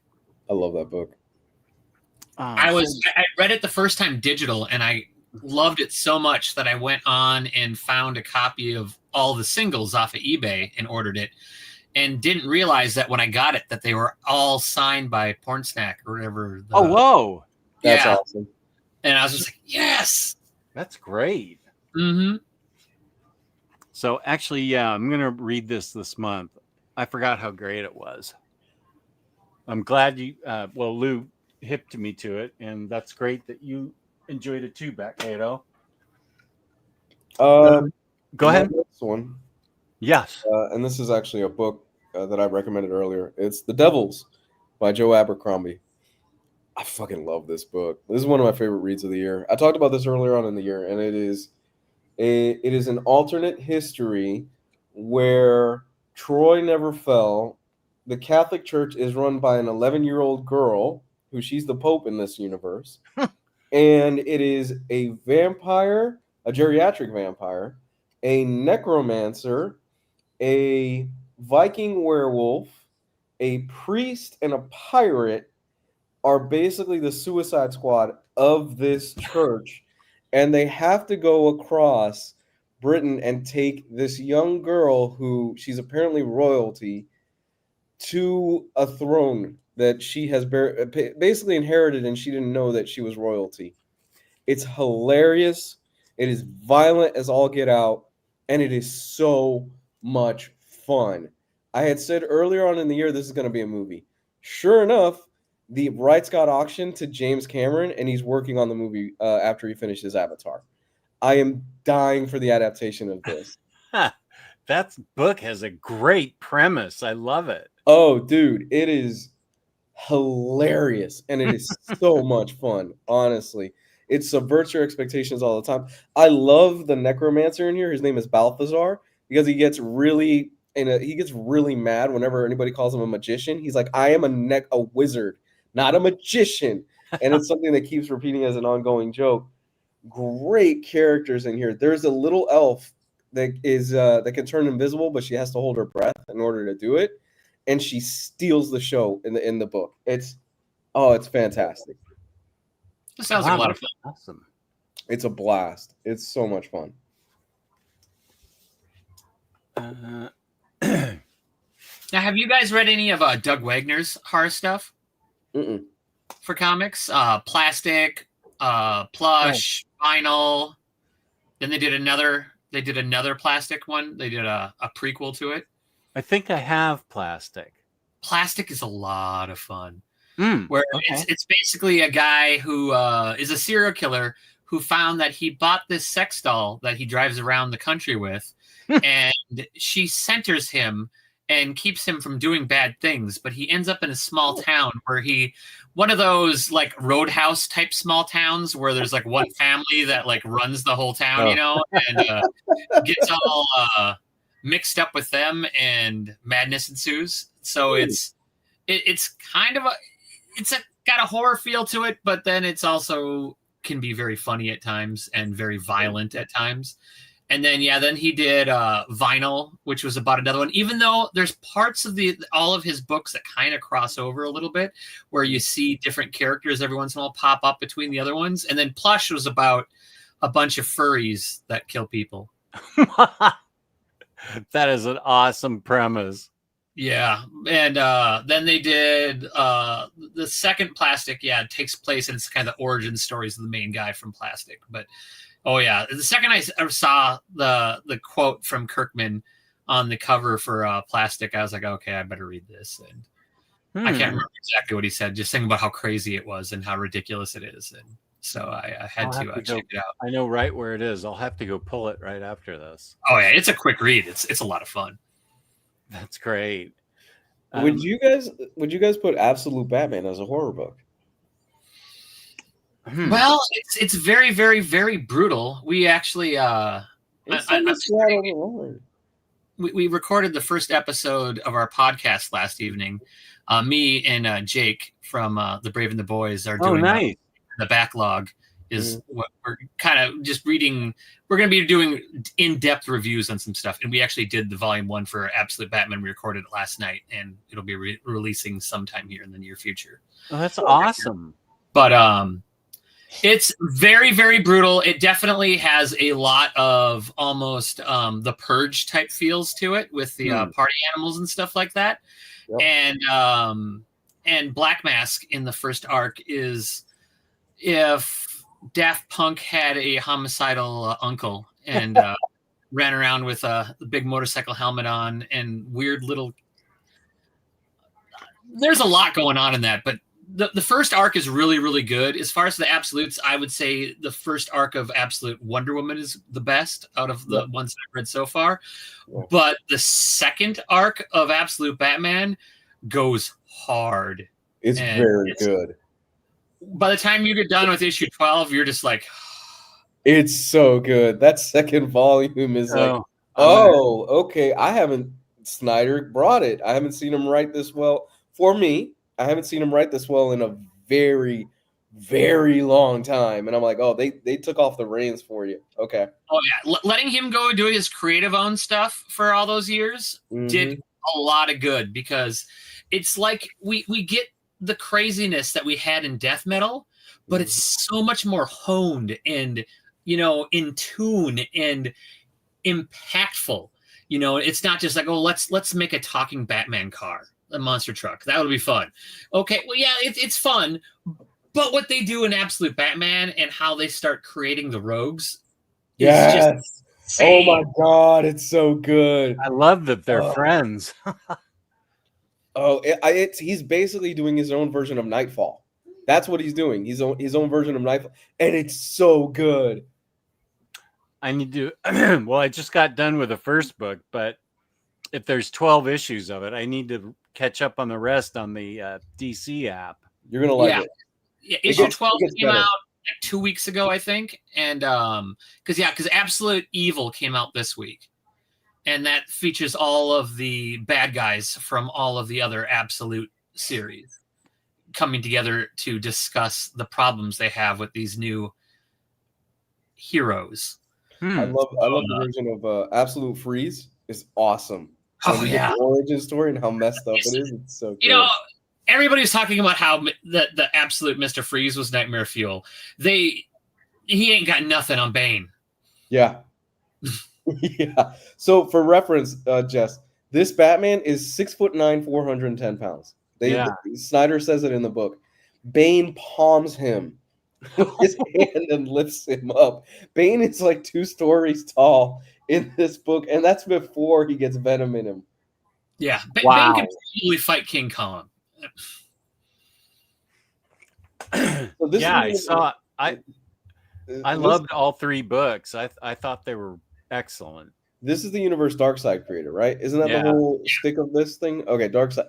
It feels a little personal with Batman. Like Darkseid was like, "Oh yeah, I'm gonna make your life just fucking shit in this universe compared to all the other ones." How much more brutal Batman is in Absolute Batman? Yet he still doesn't kill. I mean, but when he and he puts He straddles the line. as an axe, cuts the guy's hand off. You'll probably want to get to the emergency room if you want to put that hand in a rapid thing, And when what was with, I was talking to Jake about this last night too. What was that little like squid kid that was on Black Mask? I'm sure that it was some kind of hat or something weird, but it looked like they have tentacles, and then he just kicks that kid right off the boat. I punts him, and it just made me think of Mr. Miracle when they talk about how Batman kills babies. But no, he put the safety vest. He made sure the kid was all right. He put the life vest on him, and then he punted him off of the boat. I just love that the mom followed after. She's like, "Oh my god, my child!" And she jumps into the water after that. Lou sent me a text with the picture of that scene, and then I just read it yesterday. It's so great that he punts that kid.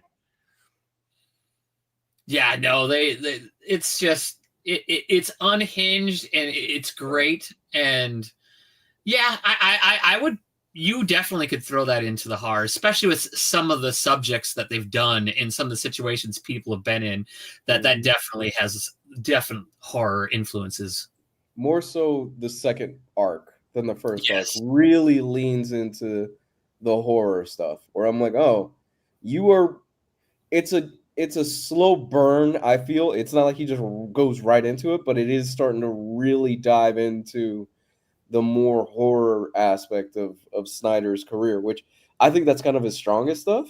And like I said, to me, it kind of feels like the editors are like, do whatever the fuck you want, man. It's your own universe. You don't have to worry really about continuity. You're doing it from scratch. Go nuts. Have fun with it. And that's what he's doing.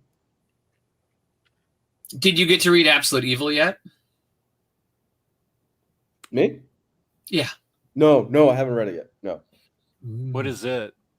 That's the one that came out on Wednesday, where it's all the it's because Absolute Superman, the main bad guy is Ra's al Ghul. It's him. It's who's the guy from Green Lantern? I can never remember his name. I haven't read that yet. I haven't read Green Lantern. Hector Hammond. Thrawn is a girl in the new Flash, and she's there. Joker's there, but they keep showing all the pictures of Joker, and it's not the weird snake Joker that we see. He's still like human as far as that with that. And then so they're just basically all getting together and meeting about how there's all these superheroes have emerged now on Earth and how they're going to deal with it. And I won't say what they form because that's a little bit of a spoiler, but there's a big reveal at the very end too, that they introduce the last person for their team. That's very unexpected. Mr. Mrs. Fiddleick? No. Batmite? Because then I don't have to try to say his name. That's a very, very hard thing to do. I'm gonna read it. I have to check that out. I've been digging a lot of this Absolute Universe stuff. Just now that you've read the first volume of each of these books, how would you rank them? I enjoyed all of them. Okay. I also read the All In saga that introduces the universe that Darkseid creates. So I read that. That helped me understand the world these guys are in. I would say Wonder Woman, for me, Wonder Woman, Batman, then Superman. That's about right. I think that's about right. Superman's the only one I've read all the issues of all of them, except I haven't started Superman yet. I've got the trade and I've got the individual issues. I just haven't got around to reading that yet. Every time I start it, I read the first page and I'm like, nope, not today. I haven't read it either. It's on my to-read list. I've heard it starts okay, but it gets better as it goes. Yeah, that's what I've heard as well. I can see that the first book that I just read, I can see where it's going. It just hasn't gotten there yet in the first book. It's a lot of buildup and backstory, which I think is great. But I think that the meat of this story is going to be in the second volume, I think. So I need to catch up on the app. There's Absolute Green Lantern and Absolute Flash and Absolute Martian Hunter. Martian Manhunter, yep. I love Manhunter. Oh, it's so good and fun. so weird. I love that it's so weird. It's so much fun. It's unapologetically weird, but not in too obtuse of a way that you can enjoy the weirdness. It's more weird, like maybe old Twin Peaks, and not like Twin Peaks: The Return, where you just kind of stare at it and go, What am I watching? Why is there a little person here? I'm just kind of wondering, what's the deal with that? Is there any anything else besides Green Lantern, Flash, and Martian Manhunter? No, there's 6 so far, and we're getting more because we're going to get a Green Arrow, and I can't remember the other one that we're getting early next year. But I think next weekend they're going to announce even more stuff because Snyder said that they have a lot of announcements for NYCC. So, and the thing is, when you look at the Ultimate stuff that Marvel has been putting out versus the Absolute stuff is crushing it compared to all the other Ultimate stuff. I dropped off almost everything Ultimate related except for Spider-Man, and even then I'm a few issues behind. But the Absolute stuff has been so strong. Again, I admittingly I have not read Green Lantern, and I've heard that's probably the weakest one of it, and I haven't read Superman. I need to go and read that, but I've read everything else, and my lord, so good. Green Lantern and Flash are not moving as rapidly as the other titles are. They're still good, but even with this whole first arc being done with Flash, I'm not even sure where they're going with it. I'm going to keep reading it because I like it, but it doesn't even feel like it was an arc. It just feels basically the first arc feels like what could have been the first issue, because you can read Absolute Flash takes like 4 minutes to read an issue. I mean, it's super fast. Yeah, it's a weird series, but not weird in a Martian Manhunter way. I'm enjoying this. I'm really digging it, but I don't know if I love it like I love Martian Manhunter. Grodd was the best addition to that one. I love Grodd in that one. I love Grodd. You will like this Grodd better than any Grodd you have ever liked before. Oh, this is awesome. I need to catch up on everything on the app. Good night, Kane. Thank you for being here. Yes, be kind to each other and see you all next time. Yes. Thank you, Kane. Absolute Superman is amazing as it goes along. In the next month or two, we should be getting some really good trades of current horror that have been going on, because I think the Mad Cave's The Slasher's Apprentice is going to be coming out in trade here in a couple of weeks. And that's about some girl who has a horror podcast who's infatuated with serial killers and tracks down this one that's kind of like a Jason type silent serial killer that wears like this big lion mask and kills people. And she decides to help rejuvenate his career and make him a notable killer again. And that's a lot of fun. I mean, it's very meta, and using social media and the techniques they're using to do everything is a whole lot of fun. That's awesome. One's really good. And then Doug Wagner's got another one that just finished up that will be coming out in trade real soon too, from Image. So the guy that did Plastic and all of those. I was a art school serial killer. That what it's called? And it's about this girl who gets a scholarship to a prestigious art school, who kind of Dexters people and kills bad people, and then uses their skin and stuff in her fashion designs. Oh God, And what book is this? really good.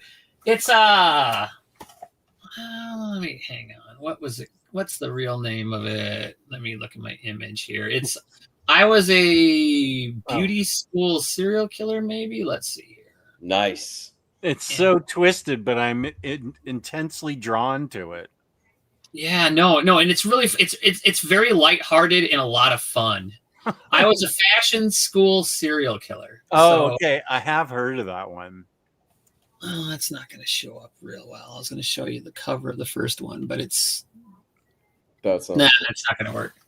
And my real copy of it's in the other room. So, and who publishes that? Image? That's Image for that one, yeah. Okay. And the Serial Killer's Apprentice is Mad Cave. Did you watch the new season of Dexter? Are you a fan of Dexter? I loved Dexter up until the last season or two, and really disliked the finale of the original series. Okay. And when it came back, we got about halfway through it and then got sidetracked, and it was just okay. Mm-hmm. Everyone kind of dropped off talking about it, and then they put, 2 new series out? And then I heard that the newer series was pretty good, but then it got canceled. Oh, the prequel series. Yeah, the prequel series got canceled, but it was solid. New Blood, which was he came back. That was a few years ago. It was like 2 or 3 years ago. Was very good. Dexter Resurrection is probably the best season since season 4, where they had the Trinity Killer. That's the newest season that just came out. It feels like they all went back and went, okay, we have really screwed the pooch on this series over the last few years. How can we bring this back to top form? Peter Dinklage is in this season, and he gives the best. He's probably the best he's been since Tyrion Lannister days. He crushes it in this season. David Desmalchin is in this season. So, yeah. So the general premise of this is, since you haven't seen New Blood, I won't give away the ending of New Blood. But Dexter is back, and he's in New York, and he's looking for his son. Along the way, he discovers a group of serial killers that are meeting every so often with Peter Dinklage's character, who is this big socialite in New York. He's a billionaire, and he gives money to the cops and stuff like that, who is obsessed with serial killers. And he goes to this dinner, and he meets all these different serial killers, and he's like, oh, I'm going to slowly pick you guys apart one by one. All these serial killers that think they're the shit, no, I am the top one here. Peter Dinklage says that? No. Oh, this is Dexter. Dexter says that. Okay. And he slowly picks each one of them off one by one. Oh. It is great. I love this last season. It sounds like it's a little inspired by some of the Corinthian stuff from Sandman, where they have the serial killer conventions. There's a little bit of that in there. Yes, it's great. It's very, very good. If you want, I would just recommend you could just kind of get the beats for New Blood, which was the season before this one, and just jump right into this, and you'll be fine. It's great, dude. What do I got to do first? Do I have to watch that New Blood one? No, you could I liked New Blood. I know some fans were like, they didn't care for the ending, but I enjoyed it for what it was. But if you want, just watch a quick YouTube video summarizing everything that was in New Blood, and then jump right into this season. Was that the one in Alaska? Yes. Okay. Yeah. I think we have like 4 episodes left of that yet. I liked it. Some fans didn't really care for it, but I really dug it. This season is very, very good. Like, extremely good. I thought New Blood was fine. It just was very okay. Mm-hmm. And maybe it ends strong. We just try to watch too much stuff. That things get shuffled around too much. Excuse me. One thing that gets shuffled around is your money, because it will vanish from your pocket as you go to InStockTrades.com. You're going to spend your dosh like crazy. 30 to 60% off on books. Unbelievable. 2% off for your loyalty discount. but $50 or more in an order gets you free shipping in the United States. We give a $50 gift card away at the end of every month, courtesy of InStockTrades.com. Fabulous customer service, fabulous packaging. That's InStockTrades.com. Yeah. Excellent place, especially if you want to get the DC's finest. I mean, with how ridiculously cheap they have those the weeks they come out, you can even have to pay shipping and it'll still be $5 cheaper than anywhere else you can get it. Yeah, those things are usually 55% off. Usually like $17.99 instead of $40. Yeah. And then you can tack on your 2% extra 2%. Yeah, those are awesome.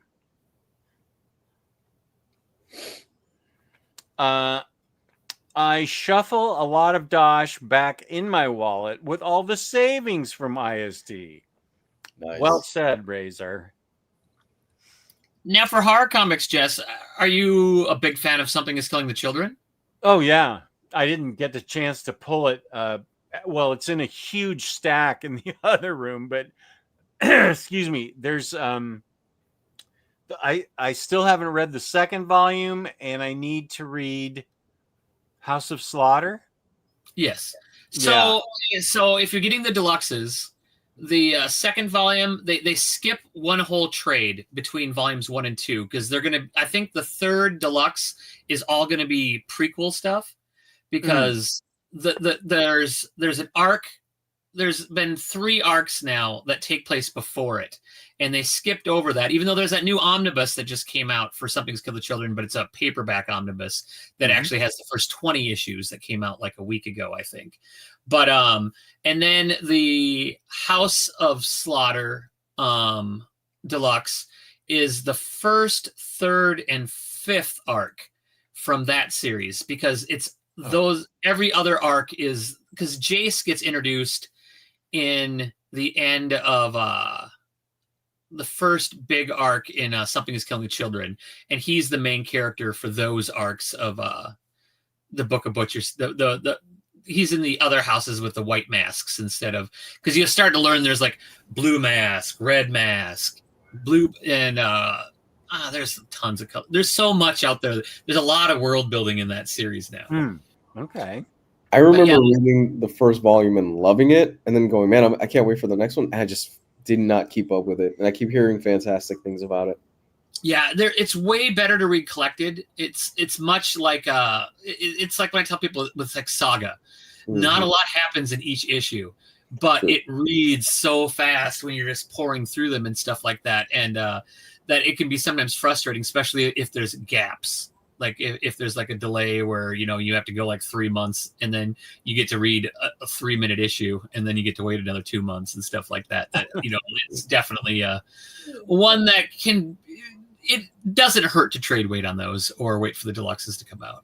I forgot, wasn't there about halfway through the book, there's like a 4 or 5 year wait for the next issue? Wasn't there? I forgot how long of a wait it was. That was for Saga, yeah. After issue 54, because he wants to do 108 issues total, and when they hit the halfway point, which is where I maybe 6 months before they hit the break is when I finally started reading Saga. So I finally got caught up, and then they're like, oh, we're going to take a year break, which ended up being almost 4 years. And now they're back, but they only do about 6 issues a year. And not a lot happens in each issue. So they now announced the 4th deluxe now for that, which will be coming out, I think, next spring. So that'll give me an excuse to reread it all again. Didn't Vaughn just put out a new graphic novel? He did just put one out. I can't remember the name of it, and I haven't heard a whole lot about it. I need to order and get it because I really, really like him. I was a big Ex Machina fan, and his run on the Runaways was really good. So he just had, Brian K. Vaughan just had a new graphic novel released? Yeah, let me quickly. Yeah. I don't think I knew that. Hey, CNSS. Good to have you here.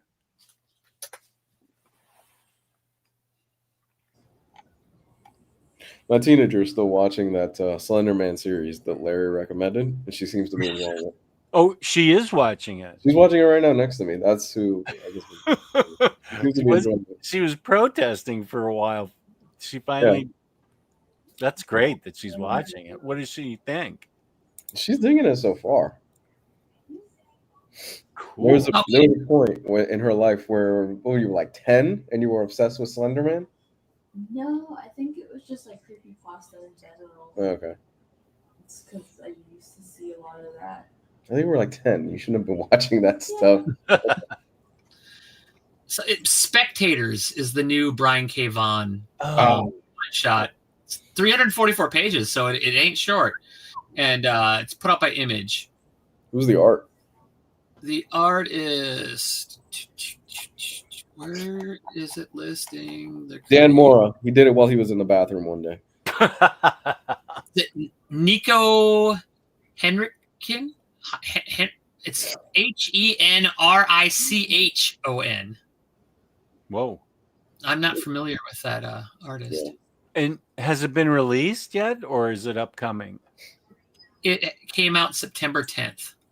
It's out already. How, I'm surprised you missed this, Jess. I don't know. I would guess you guys probably covered it on your weekly show. I'm probably guilty of that. Yeah. Well, one more for the to read pile, man. Yep. I can't. What happens if it goes out of print or something? I gotta get it. It's a Vaughn book, you know. You don't get too many of those anymore. I mean, he's been working on Saga for the last few years. Yeah. Okay, let's see. Spectators.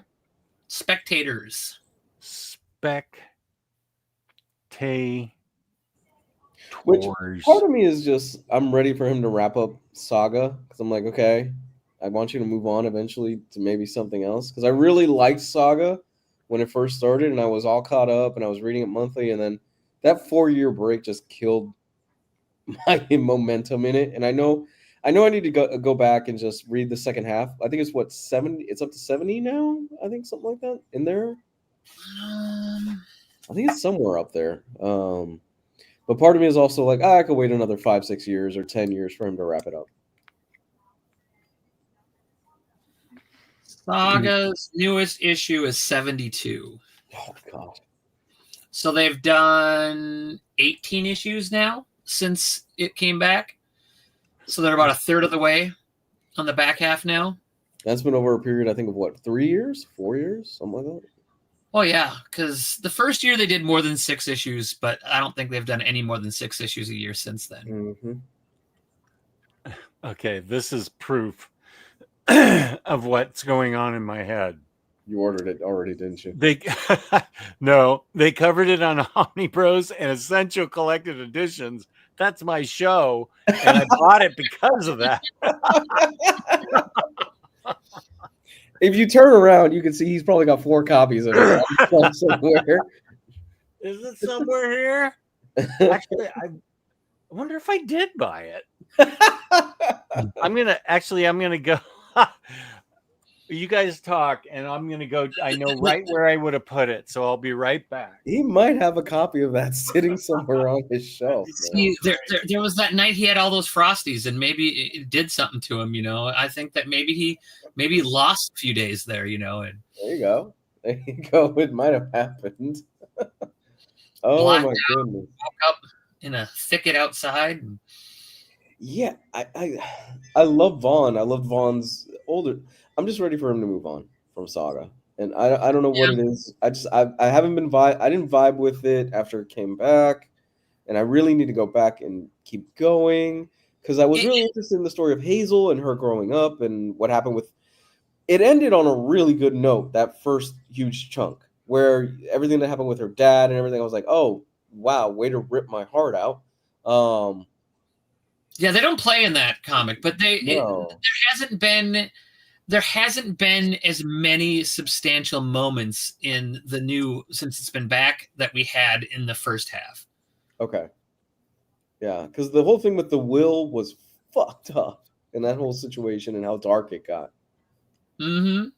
Oh yeah, that comic was well ahead of its time, and a lot of indie stuff really benefited from that existing and doing as well as it did. Mm-hmm. Which book was that? Saga. Oh, Saga. Yeah. I don't have it. Well, Would have been great if I did. I really wish I. Really wish we decided that you could have ordered it during your Misty Haze, and just remember, you lost time because of that. Actually, there's some other really good. I mean, I know you like Gideon Falls, don't you, Omnidog? I'm sorry. You're a fan of Gideon Falls, aren't you? Yeah. Those were the first books I pulled out for. I reread that every October. I love that series so much, and I'm really, really sad that the Bone Orchard stuff is stopping because I really have liked all the stuff that they did in that as well. I forget why was it stopped? Because what's his name, the artist, got busted for doing some AI stuff, and That's right. Wow, that sucks. Tenement was so good, and so was that other series, the two girls that were kept going in the hole in the wall in the basement, and was it The Passage? No, The Passageway was the first one that was just a standalone. But and they need to do some kind of collected thing, because like the actual prequel to the whole Bone Orchard stuff was just a free comic book day one that they have not reprinted or ever sold. So if you don't have a copy of that actual free comic book day one, you don't have the first part of the story. But yeah, The Passageway was the first like standalone hardcover, and then 10,000 Black Feathers was like a 5 or 6 issue one that was really, really good, and then Tenement was the last one they did. And then they were going to be doing another standalone hardcover one, but that one just never came out. So how many are out there? 4? There are 3, and then 1 free comic book day issue. Okay. I really enjoyed that first book. Mm-hmm. Yeah, well, I've loved those two working together because like their whole run they did for Green Arrow was really, really good too. Oh, was that Sorrentino? Yeah, that he did with Jeff Lemire and is it what's the artist's name again? Sorrentino. Yeah, Sorrentino. That I anytime they've worked together, it's magic, and so just. Because was he the artist that was on, what was Primordial? Is that what it was called? Primordial? With the, where's my Jeff Lemire section here? It's,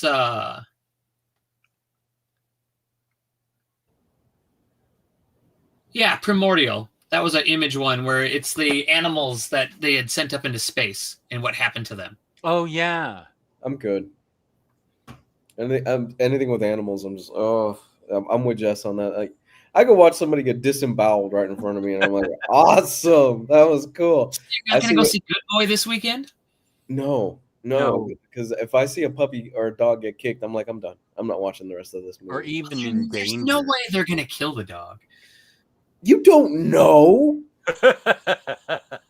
You're probably right. You can kill the main character in anything, but you kill that dog, and that's gonna riot. That's an old screenwriting show, actually.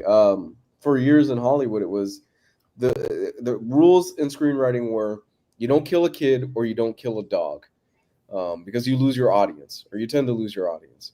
Over the last few years, that rule apparently doesn't mean dick, because we've seen dogs and kids being murdered left and right in the last few years. I mean, Terrifier 3 had a grenade blow up in a child's face, and that was the opening of the movie. Blah. Yeah. Art the Clown shows up at Santa in a child's house, and the kid's like, oh my God, Santa Claus. And Art gives him a box, and the kid opens it, and it's a grenade. Jesus Christ. That's a pretty tame killing for the Terrifier movies. So. Oh, yeah. Oh, 100%. Yeah. Yeah, you probably don't want to watch the Terrifier movies, Jess. I don't think that those would be. They're probably not your thing. Thank you. I appreciate that. Have you seen them? Away from them. Have you seen them back, Kato? Oh yeah, I enjoy that.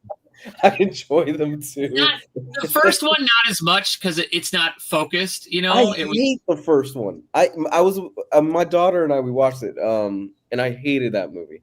I'm like, this is dumb. There's really nothing to this. Like, there's no real it's story too to it. long. Yeah. But the second one really started coming together. And Yeah. I mean, you still have to see the first one because of the reveal at the very end.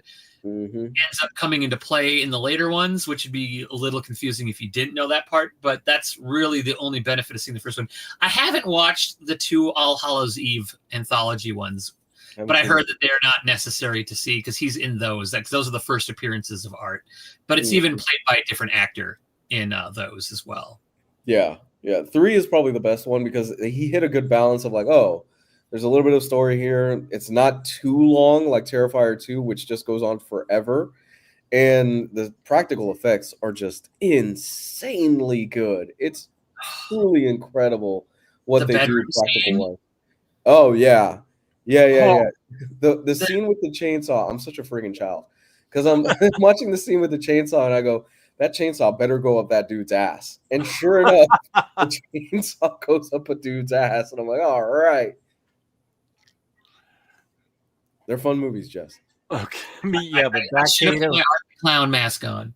Backcato already warned me away, so I appreciate that. Yeah, the practical effects are worth it alone to watch it, honestly, because what they get away with is it looks really, really good. Yeah, they make the Hellraiser movies look like an episode of Sesame Street. So I have seen the Hellraiser movies. They are very tame compared to Terrifier. Yeah. Wow. Okay. Yeah. Not my cup of tea. I mean, if you want us to do a little bit of anatomy studying, you know, there's plenty in there. Doc, Jess, what did you think of Absolute Power? I enjoyed it more than a lot of recent DC events. The Dan Moore art helped a lot, though. Yeah, I enjoyed Absolute Power, and there were some tie-ins that showed up, like in Superman and some other stuff, or Action. I can't remember, but I have them all in a pile. But I feel like the All In saga, and the tie-ins are in the book. I loved Absolute Power, but I think All In saga is helpful to read before the Absolute Batman, Superman, and Wonder Woman. Razor Ramon.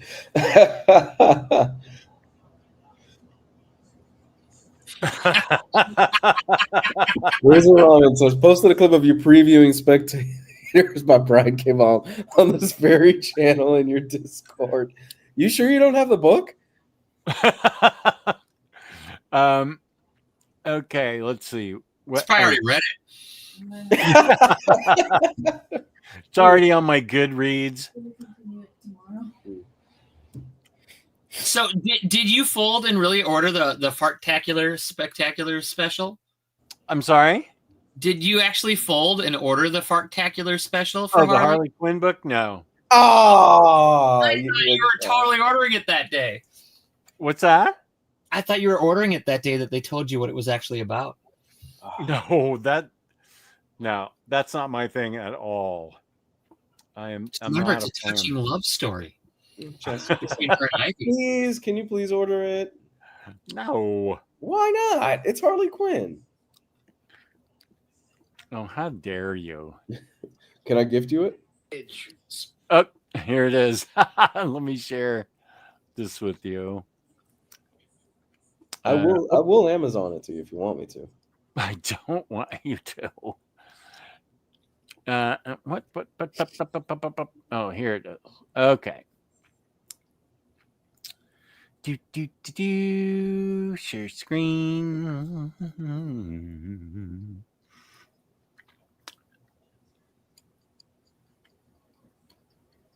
Chrome tab. Wait, what? Where's the? That's weird. I don't see.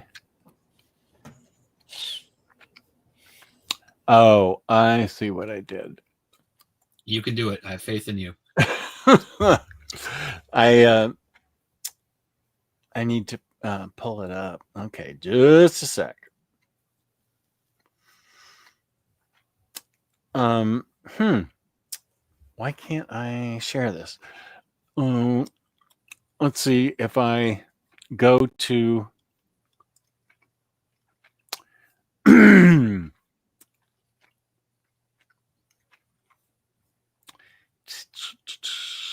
okay, there it is. So let's see if I can hit this. Spectators hardcover. Okay, what? Up.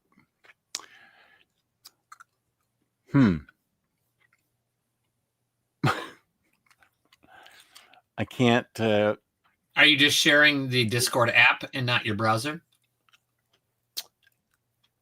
I have Discord open, but the clip went. The clip just went to my Safari browser, so I'm not sure why I can't get it to show. Are you sharing your whole window, or are you just sharing that application? I can't find to share anywhere. Share the YouTube link page. Thank you. So we'll figure this out now. Okay.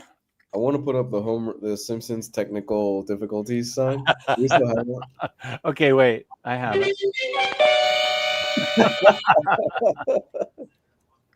There it is.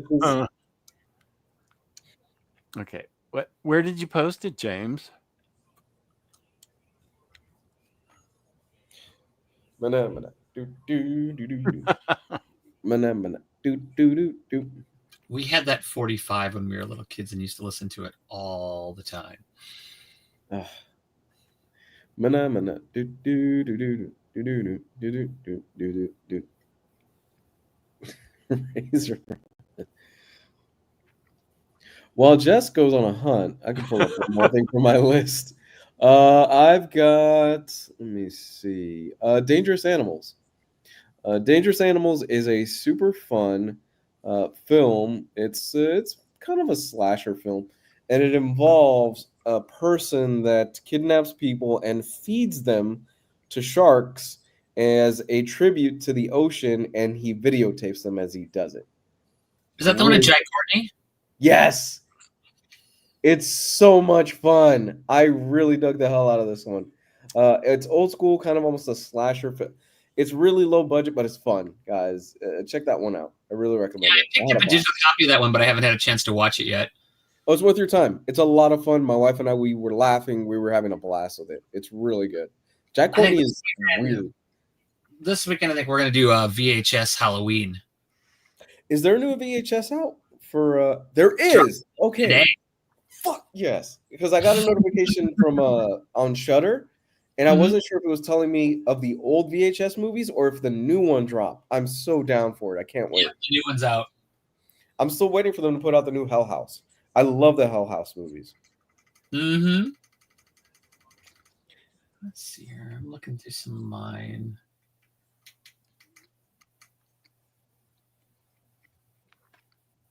I've got too many horror movies. Yeah, I think this is the actual 1, 2, 3, 4, 5, 6. It's the 8th VHS one already. Oh, there we go. Okay. Let's see. You got it, Jess? Yeah. He's definitely closer. Mm-hmm. Come on, Jess. I will be your Samwise Gamgee as we cross through this Mordor right now. Okay, let's see. Oh, you can't. Oh, it's cutting off me and Geo on the side. Oh, no, we're right there. Okay, I'm getting ready. I got it. Okay, here we go. K. Vaughn and Nico Henrichon. I'm not going to say that correctly. 3 years in the making, this lavishly hand-painted epic is the most ambitious collaboration yet between Pride of Baghdad artist Nico Henrichon and saga writer Brian K. Vaughan. Putting the graphic back in the graphic novel, this unconventional supernatural romance takes a hard look at sex and violence and the very different ways we obsessively watch both. Okay, all right, calm down. Hundreds of years in the future, New York City is haunted by many ghosts, including a voyeuristic woman who died in our present day, a mysterious gun-toting man from the distant past. Normally solo travelers, these two specters meet each other just in time to observe what might be the end of the living world. Sounds great, Wow. Jess. I can't believe you haven't read this. That sounds cool. Spectators I can't believe you haven't read this, Jess. I so wish that I had ordered it and just found it. Gosh, that would have been so funny. I would love it if it just randomly shows up tomorrow morning. The other movie I picked up today was the new Toxic Avenger with Dick Glitch in it. How is that? I want to watch it. I've heard it's pretty Haven't good. watched it yet, but Okay. I've heard good things about it. Yeah, I'm down to watch it. I'm really cool. I want to see it. Jewish Dragon just read Spectators. That was my copy that went to you accidentally. Jess, I got to get going. I got a long day tomorrow. So, y'all. Okay. Bunk's here. Ooh, look at that. What up, Bunk? New. Hey, Bunk, how's it going? All right, y'all. I got to go. Love y'all. Okay. Matt Cato, thank you for being on. Oh, no problem. Yeah, thanks, Back Cato, for hopping on at the last minute. I'm sorry I took so long to get to you, but I'm glad you could show up. And I think you probably have my copy of Spectators. I do not have a copy of it yet. Now I am eagerly awaiting what you think of this new Vaughn book. Yeah, there's a lot of build up to it now, you know. Mm-hmm. Yeah. But don't worry, next week he won't remember about it again, so we'll have to show the clips of both. I have no argument for that. Okay, everybody, thank you. Peace and love. Really happy that we could get Back Cato on, and we had a great discussion, Lou and Back Cato and me, about comics, horror movies. So enjoy your spooky weekend. Peace and love. Thank you for being here. We really appreciate it. Good night. Tomorrow, same bat time, same bat channel. That's so awesome. Good night, everyone. Yep, have a good one.